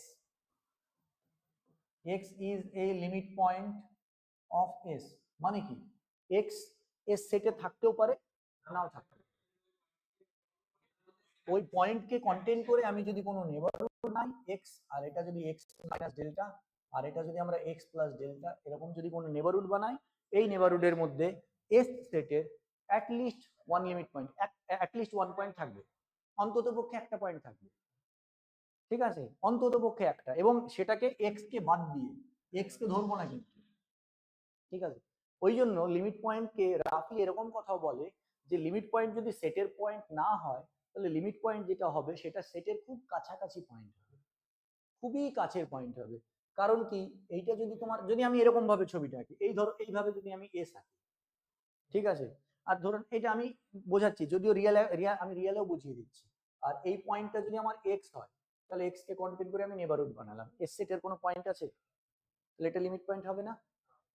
ভেতরে যদি থাকে তাহলে তো হয়েই গেল, কোনো প্রশ্নই নেই, ভেতরে থাকলে ওকে কন্টেন্ট করে অনেকগুলো যাচ্ছে, ঠিক আছে? কিন্তু যদি বাইরে থাকে, তাহলে বাইরে থাকতে গেলে এইটা যদি আমার এস হয়, তাহলে এক্স পয়েন্টটাকে এইরকম জায়গায় ধরতে হবে, বুঝতে পারছো? একদম কাছে, যখন তুমি নেবারহুড বানাবে এই দেখো কমন চলে আসবে।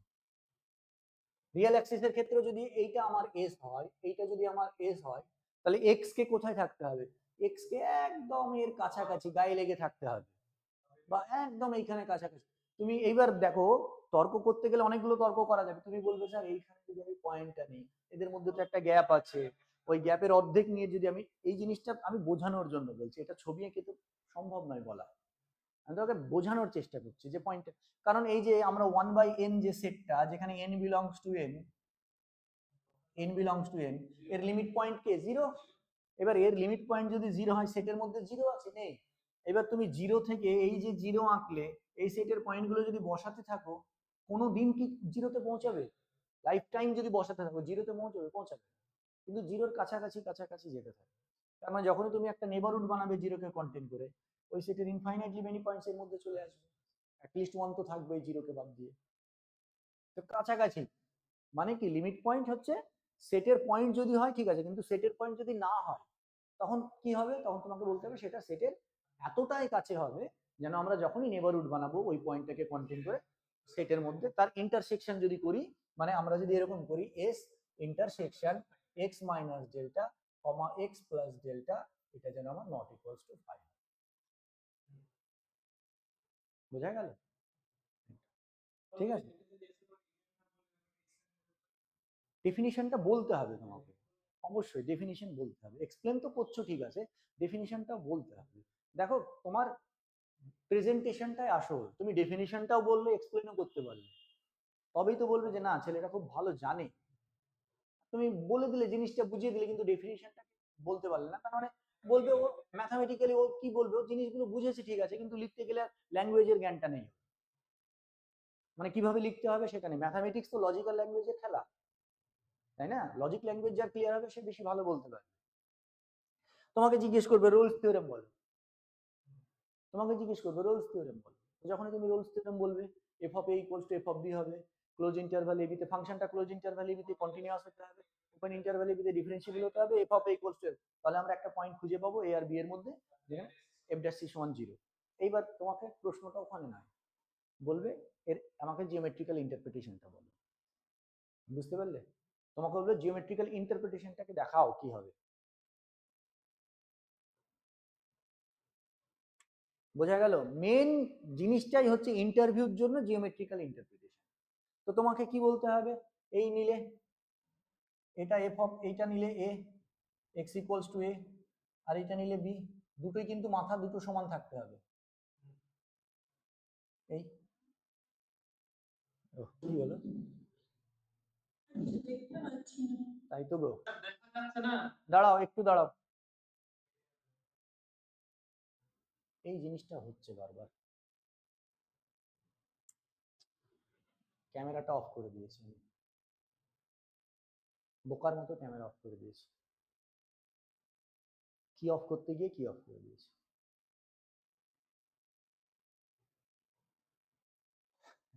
কিছুই হবে না, ভিডিওটা কেটে যাবে।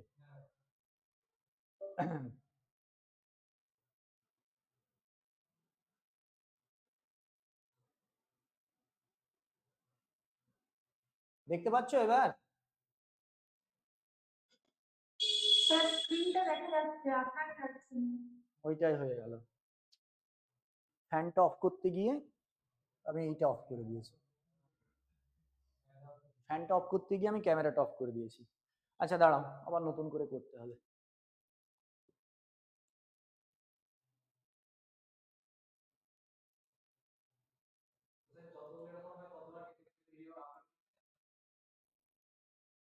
হ্যাঁ মানে ই হয়ে যাচ্ছে, এটা কেমন